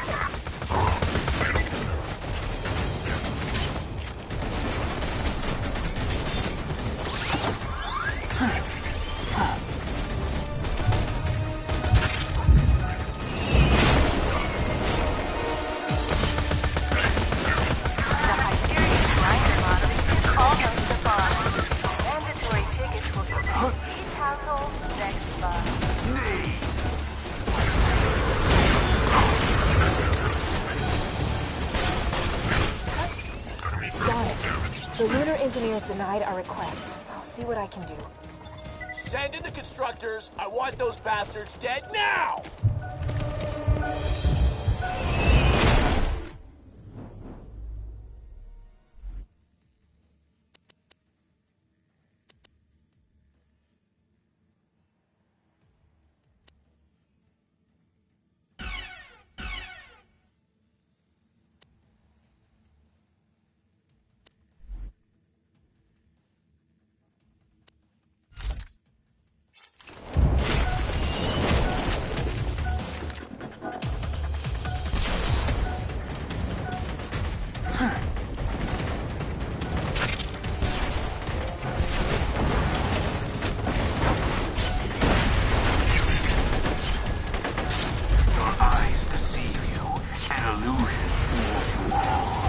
I'm in for the kill.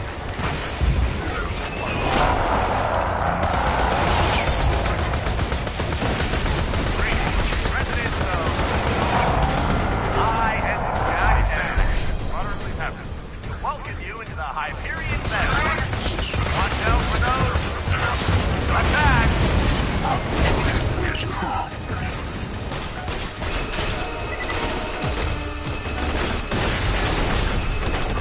Your eyes deceive you. An illusion fools you all. I know for the kill.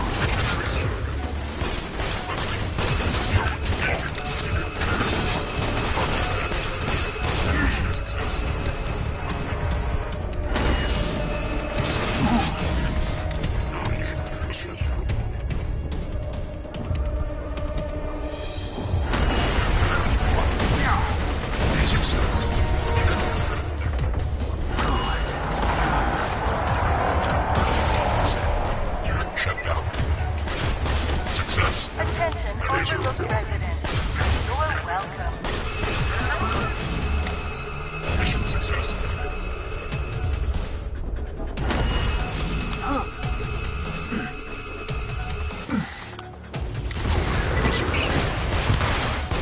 I just shut off the moon base's oxygen supply. I expect the engineers will launch your fast travel station very soon. God damn it, Angel, what are you doing? Those are the bad guys! I'm sending everything I have at you. Everything!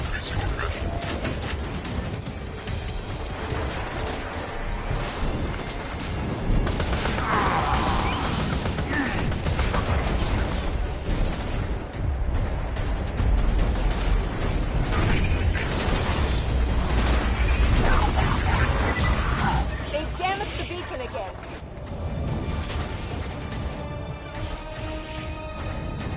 Hyperion congratulates Harriet Lavin on the birth of her twin. And wishes her luck.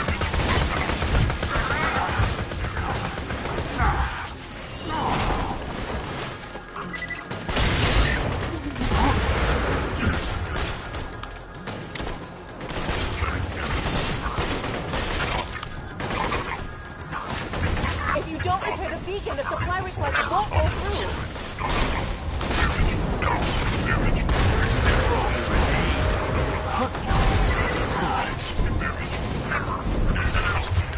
If you don't repair the beacon, you can't get back to Sanctuary.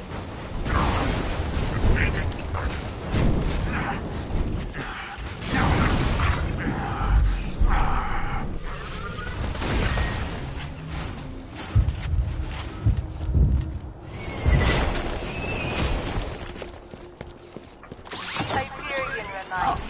If you don't repair the beacon, the supply request won't go through. it's a one-way trip to the grinder.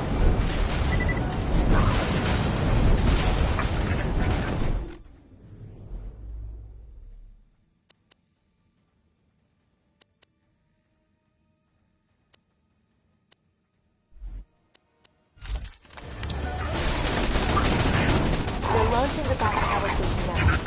Nothing gets results like a death note. It's almost here. Just protect the beacon for another few seconds.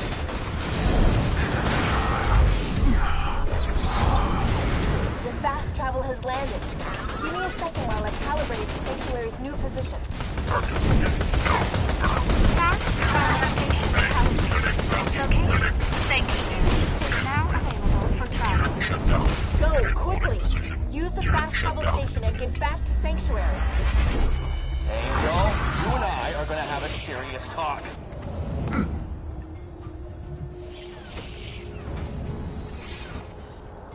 The Hyperion Grinder Lottery is almost upon us. Mandatory tickets will be issued to households next month.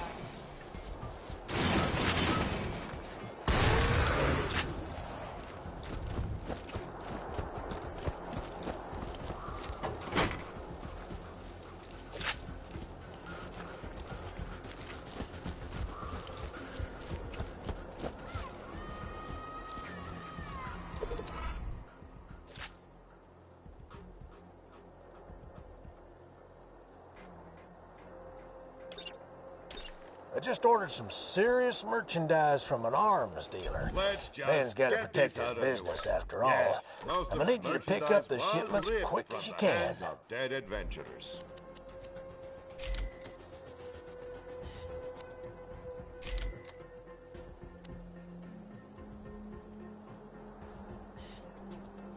Welcome to Overlook.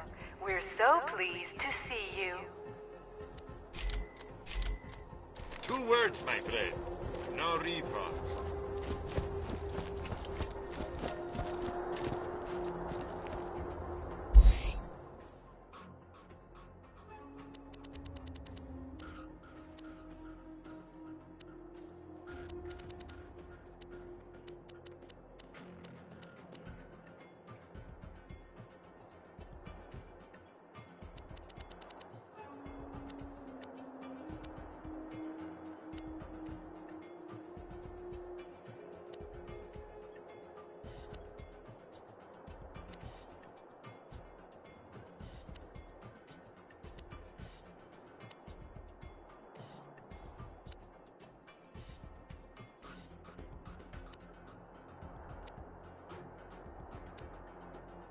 A note to all Hyperion custodial bots.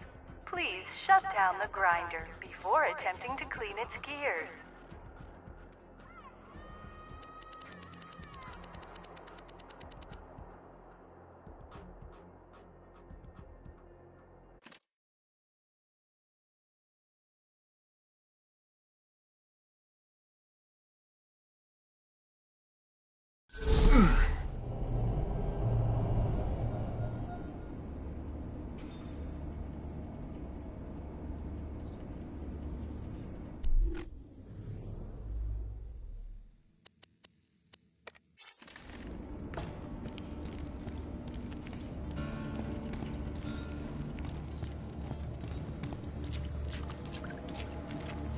My chest feels like it's gonna collapse.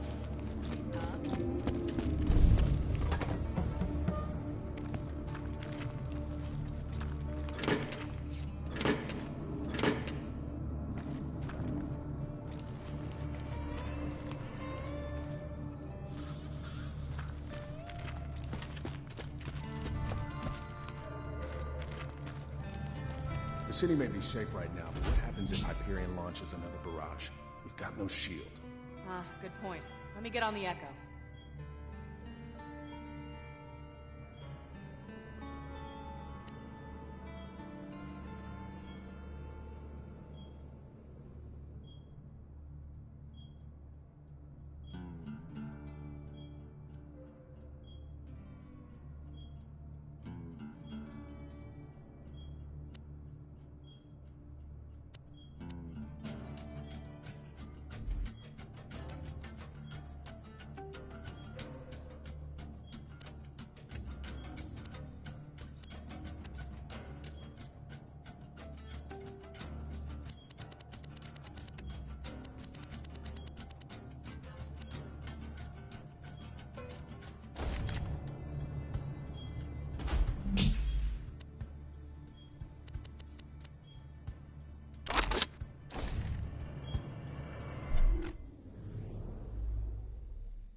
Oh, good. You're not dead. That's his way of saying, wow, you're a badass, I'm glad you're okay. Easy. Right. Sorry.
I'll be dead if it weren't for you. But we need a plan. Jack's getting closer and closer to digging up the warrior, and we still don't know where he's got the vault key stashed. I can help you with that. You? Damn it, we told you never to contact us again. Will you please just hear me out? Sure, let's listen to the crazy computer that just tried to kill us. Hey, remember that time she told us the vault was full of loot? It's with me. I'm charging the vault key. Continue. The key naturally charges itself once every 200 years. Jack is patient, but he's not that patient. He's been using my power to forcibly charge the key with iridium. If you find me, you find the vault key. The vault key is housed in my AI control core atop Thousand Cuts. It's protected by 3 impassable security hurdles. The first is a competitor deterrence field that will obliterate any non-Hyperion entity passing through it. Competitor deterrence field? What, like a death wall? It is a field of pure thermosonic energy programmed to atomize any unauthorized personnel. So yeah, a death wall. Beyond that lies the second hurdle, a defense bunker outfitted with the most high-tech weaponry Hyperion can afford. That doesn't sound good. Past the bunker, you'll have to get through the final hurdle, a door that will only open for Handsome Jack. Well, that sounds even worse. This will be your only opportunity to steal the vault key and stop Jack from controlling the warrior. I'm out of time. Do what you will, but promise me this. No matter what happens, do not allow Lilith into my chambers. What the hell's that supposed to mean? If she was luring us into a trap, she would have made it sound a little bit possible. If we're taking that bitch down, I'm coming. Trap or not. If anyone's gonna shut her down, it has to be you, soldier. Head to the Hyperion Preserve. I think I know how to get past the first hurdle.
Welcome to my humble shop.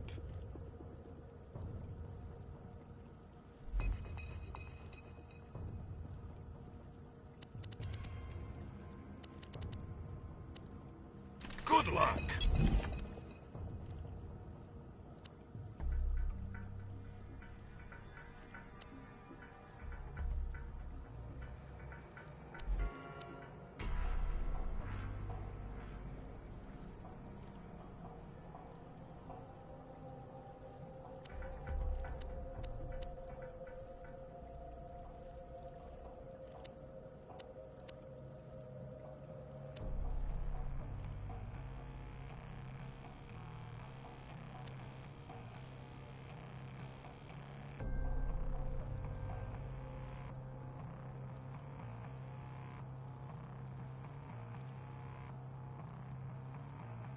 Come on back anytime.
Dear Roland, I can't help but notice the bloodshots you are fighting pack some serious firepower. If you are going to have a chance against them, you will need to up your arsenal. You could always arm your men with some high-quality munitions from my store. If you buy from me, those bloodshots will be dead in no time.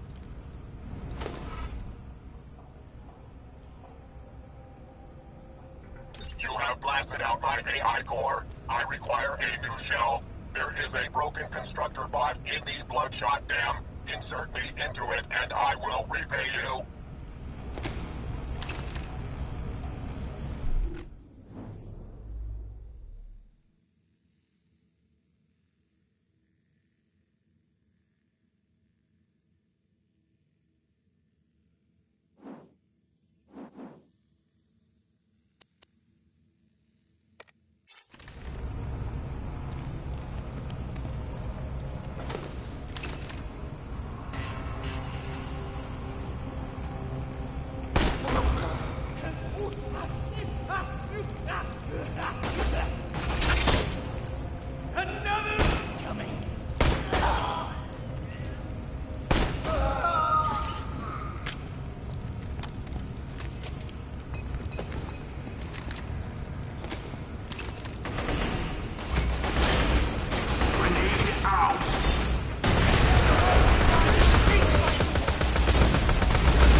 time for 3,000! No, for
Dear Bloodshots, I can't help but notice the Crimson Raiders. You are fighting pack some serious firepower. If you are going to have a chance against them, you will need to up your arsenal. You could always arm your men with some high-quality munitions from my store. If you buy from me, those Crimson Raiders will be dead in no time.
solution to this problem. Sack the hell up and stop dying all the goddamn time. And quit suggesting we ride guns with that Marcus Jagoff. There's no escape. So he's just as much of a double-crosser, holier than thou jackass, as rolling in his raiders. My honor.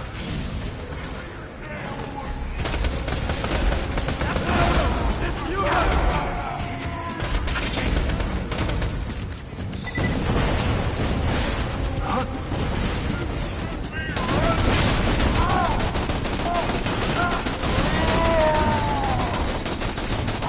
And I disappear, a ghost amidst the combat, preparing to strike.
just can't hear us!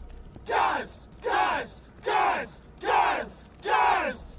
Marcus, you're the best! Thank you for that! Marcus, you're the best!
What the hell?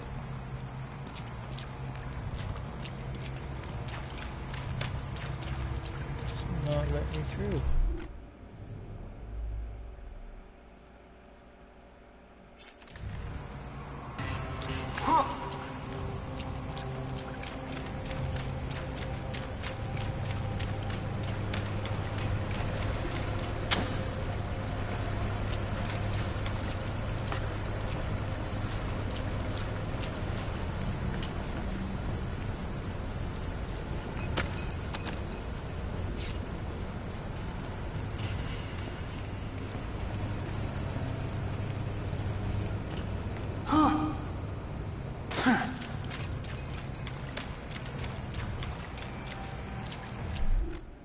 What the hell?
A fantastic day for capitalism.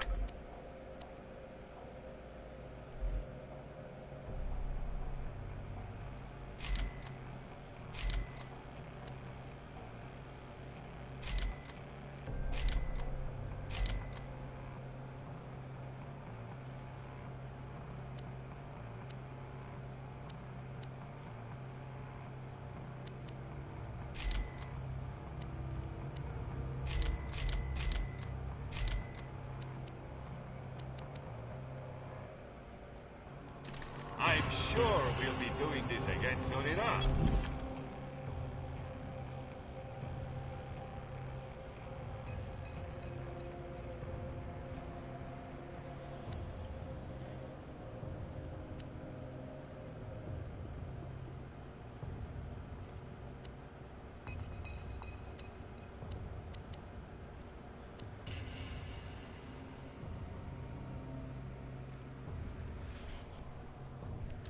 Be careful out there.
What?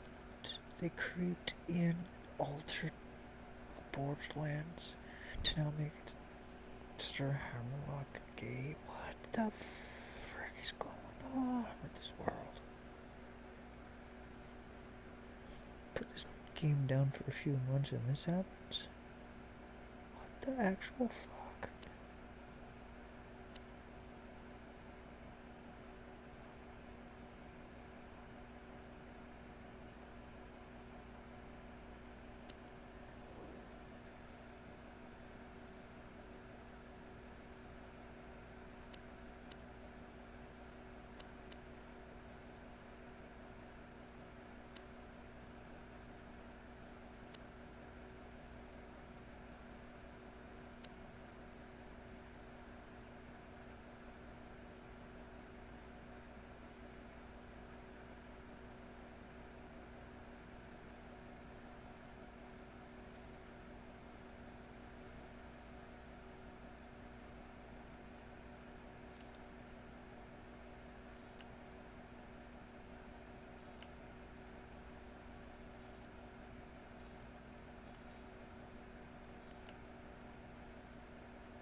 Hey, Bloodshots! I notice you're not buying any of my guns.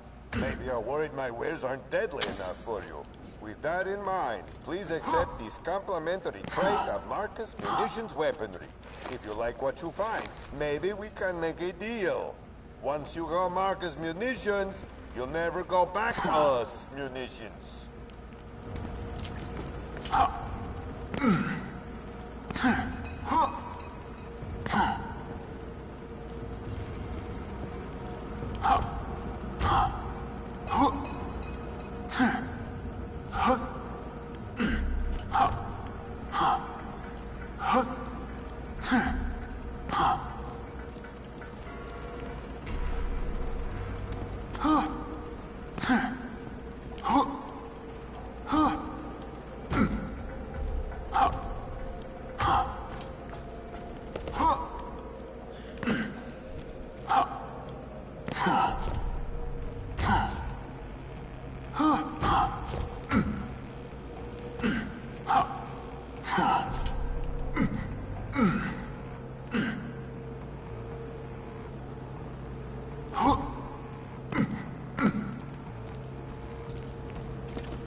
Huh?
Let's just get this out of the way.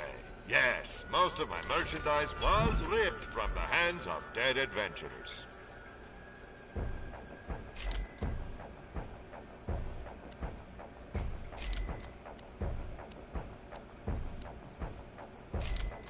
Two words, my friend. No refunds.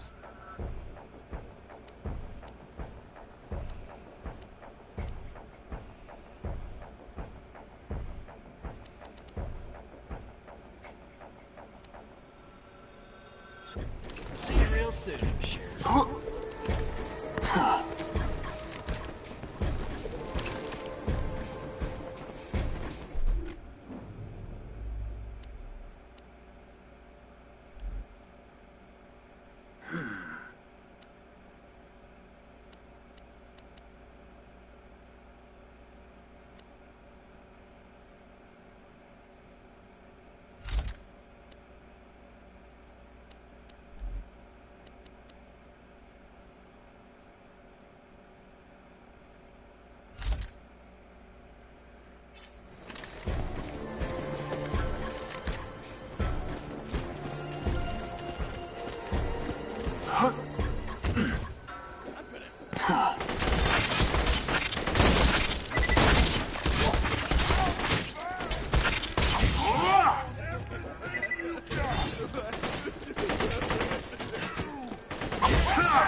Shell moves like a whale with an eating disorder. Destroy it and help me find another.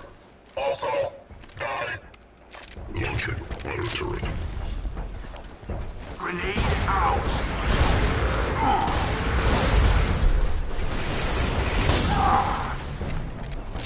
Heat seekers firing. Launching missiles.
to murder you.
Ooh, I didn't have grenade damage.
This is unusual. I have lost my desire to kill.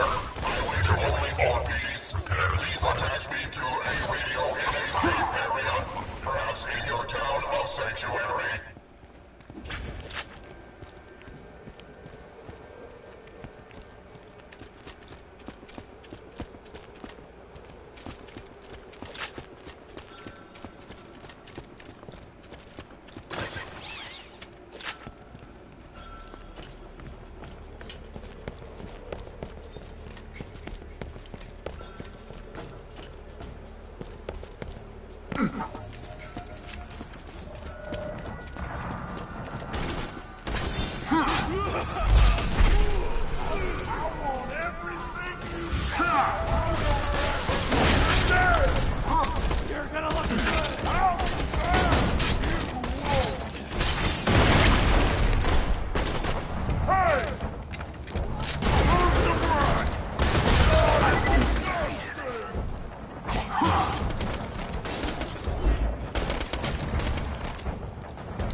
I don't care what you buy, just buy something.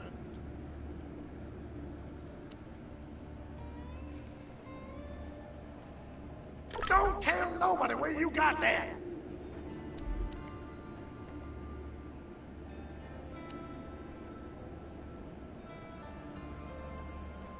Don't even think about bringing that one back.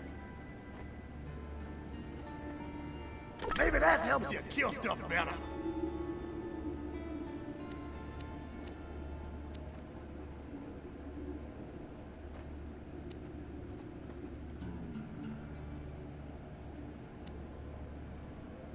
You better stay gone.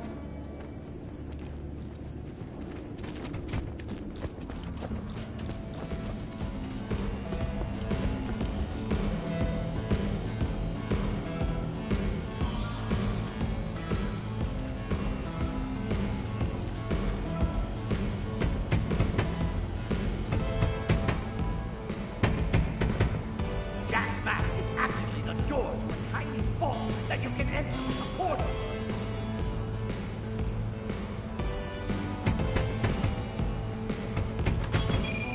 Interesting. I feel the warmth of the speaker, the rhythm of the beat. It feels nice. Die, die, die, die, die. Came along and shuffled in with spurs in your hand. A free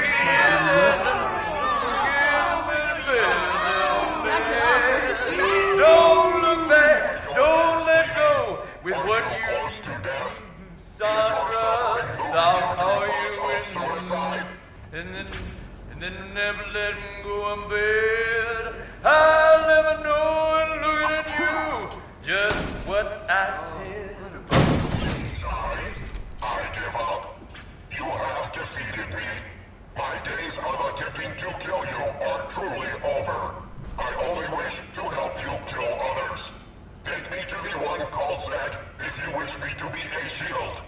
Or Marcus if you wish me to be a gun.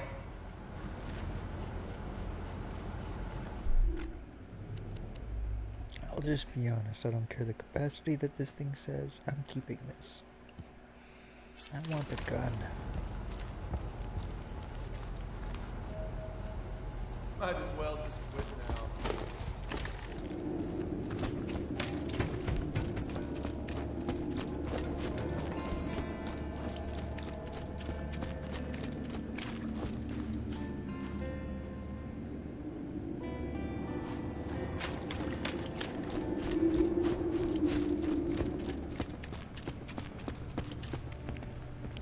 It's a fine day, full of opportunity. A pleasure as always. Caveat emptor.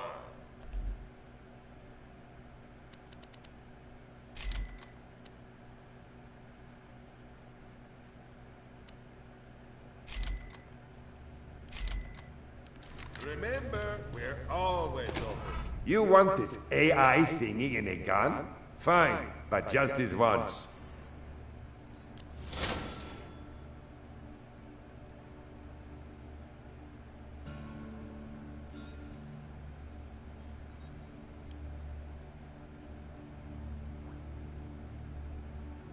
Jack blasted my personal safe out of my own store. My most precious treasure could be in the hands of some freeloading bandits by now. Head back to that city-sized hole in the ground.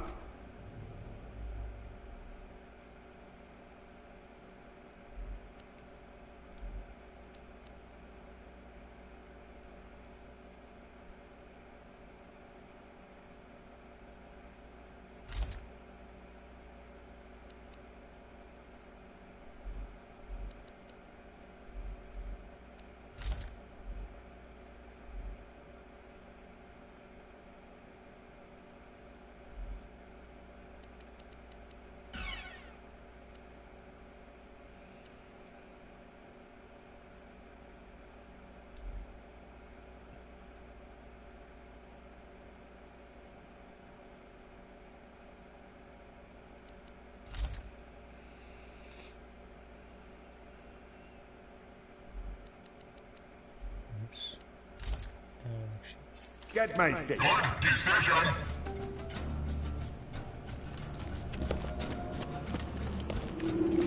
Crosshairs, baby.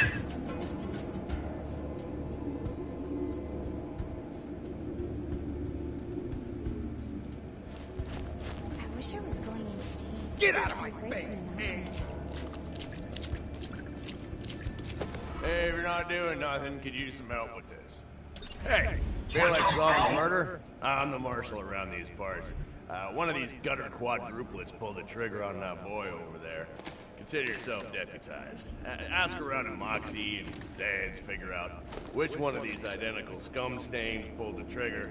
Otherwise, I'll just have to hang them all, and I've got that count. If you can hear this, and you're sane enough to understand what I'm saying, head to Sanctuary. I don't care what Jack has told you, or how well defended you think you are. The Hyperion army is coming to wipe you out. If you want to survive... Alright, if you say so. Wrong! See ya, idiots!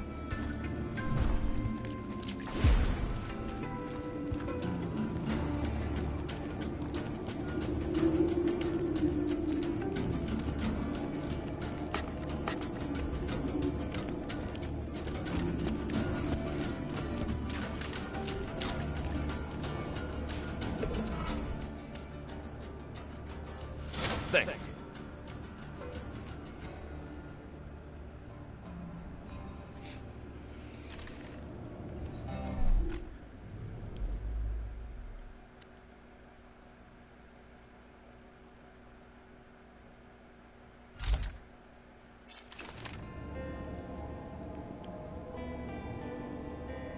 Ha!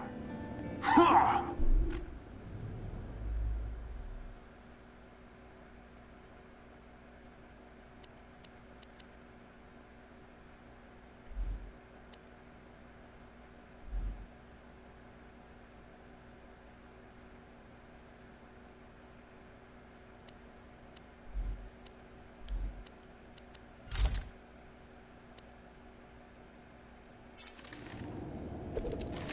Good decision.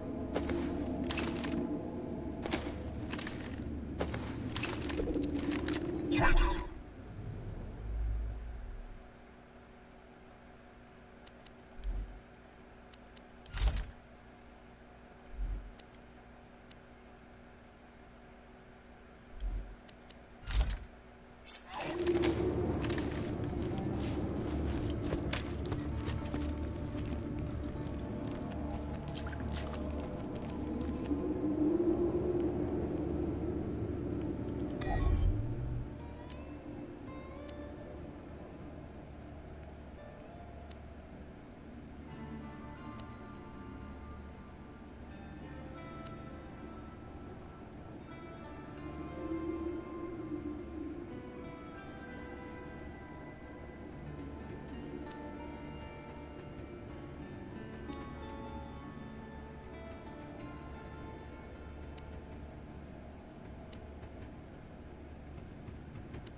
Welcome to the Gauntlet.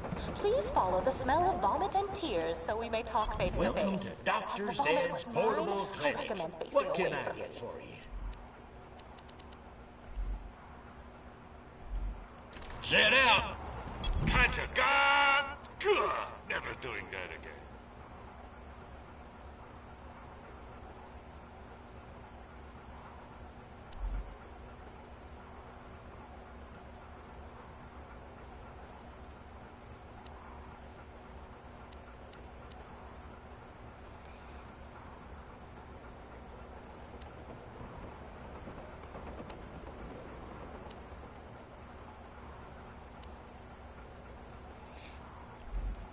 Don't get killed!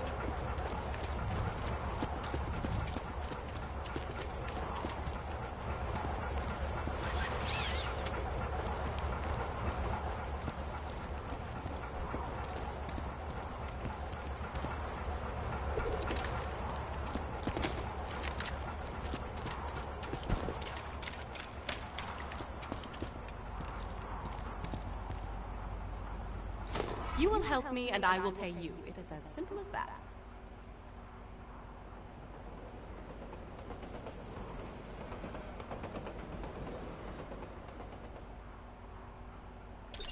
This gate represents a test of your intellect. Are you clever enough to uncover the secret way to open it?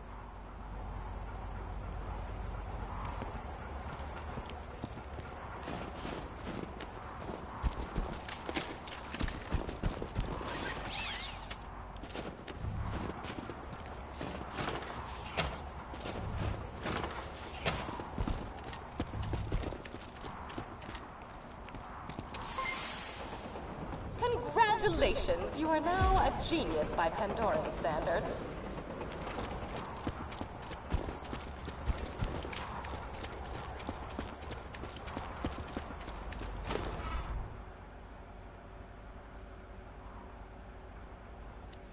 Exceptional.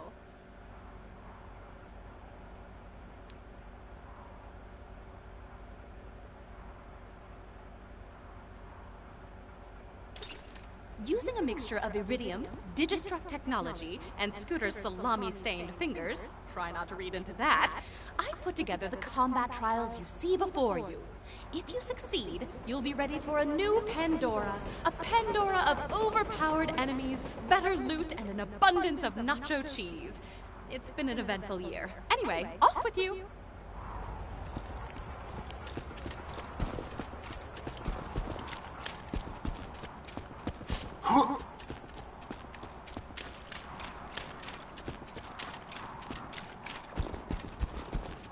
Should you die in this gauntlet, I will take it as implicit feedback that I should consider making it easier. I will ignore this, of course. Mass murder can often be a form of quality control.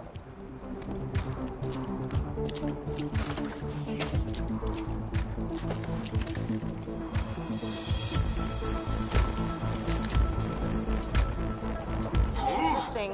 Though Jack is dead, you still deface his likeness. Though given how you toss bullets away like so many fun-sized candies, I likely could have replaced Jack's image with that of a puppy, and you still would have shot at it. Goodbye!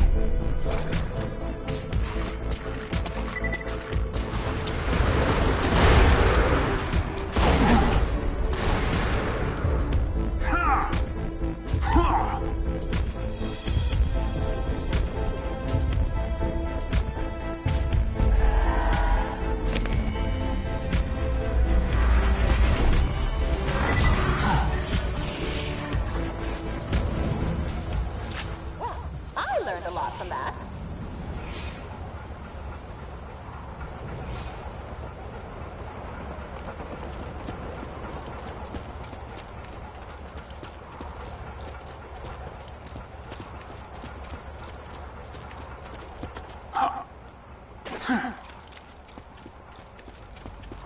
I'm very sorry to say, I'm using a mixture of iridium, digistruct technology, and...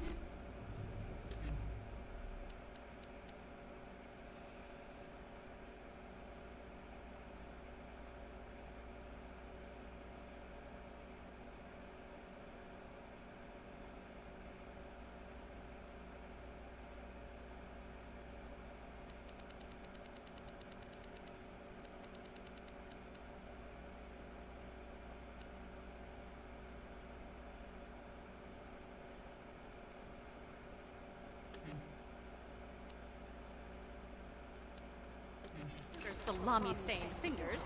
Try not to read into that. I've put together the combat trials you see before you. If you succeed, you'll be ready for a new Pandora. A Pandora of overpowered enemies, better loot, and an abundance of nacho cheese. It's been an eventful year. Anyway, off with you. I'm sure we'll be doing this again soon enough. Guns! I got them, you need them.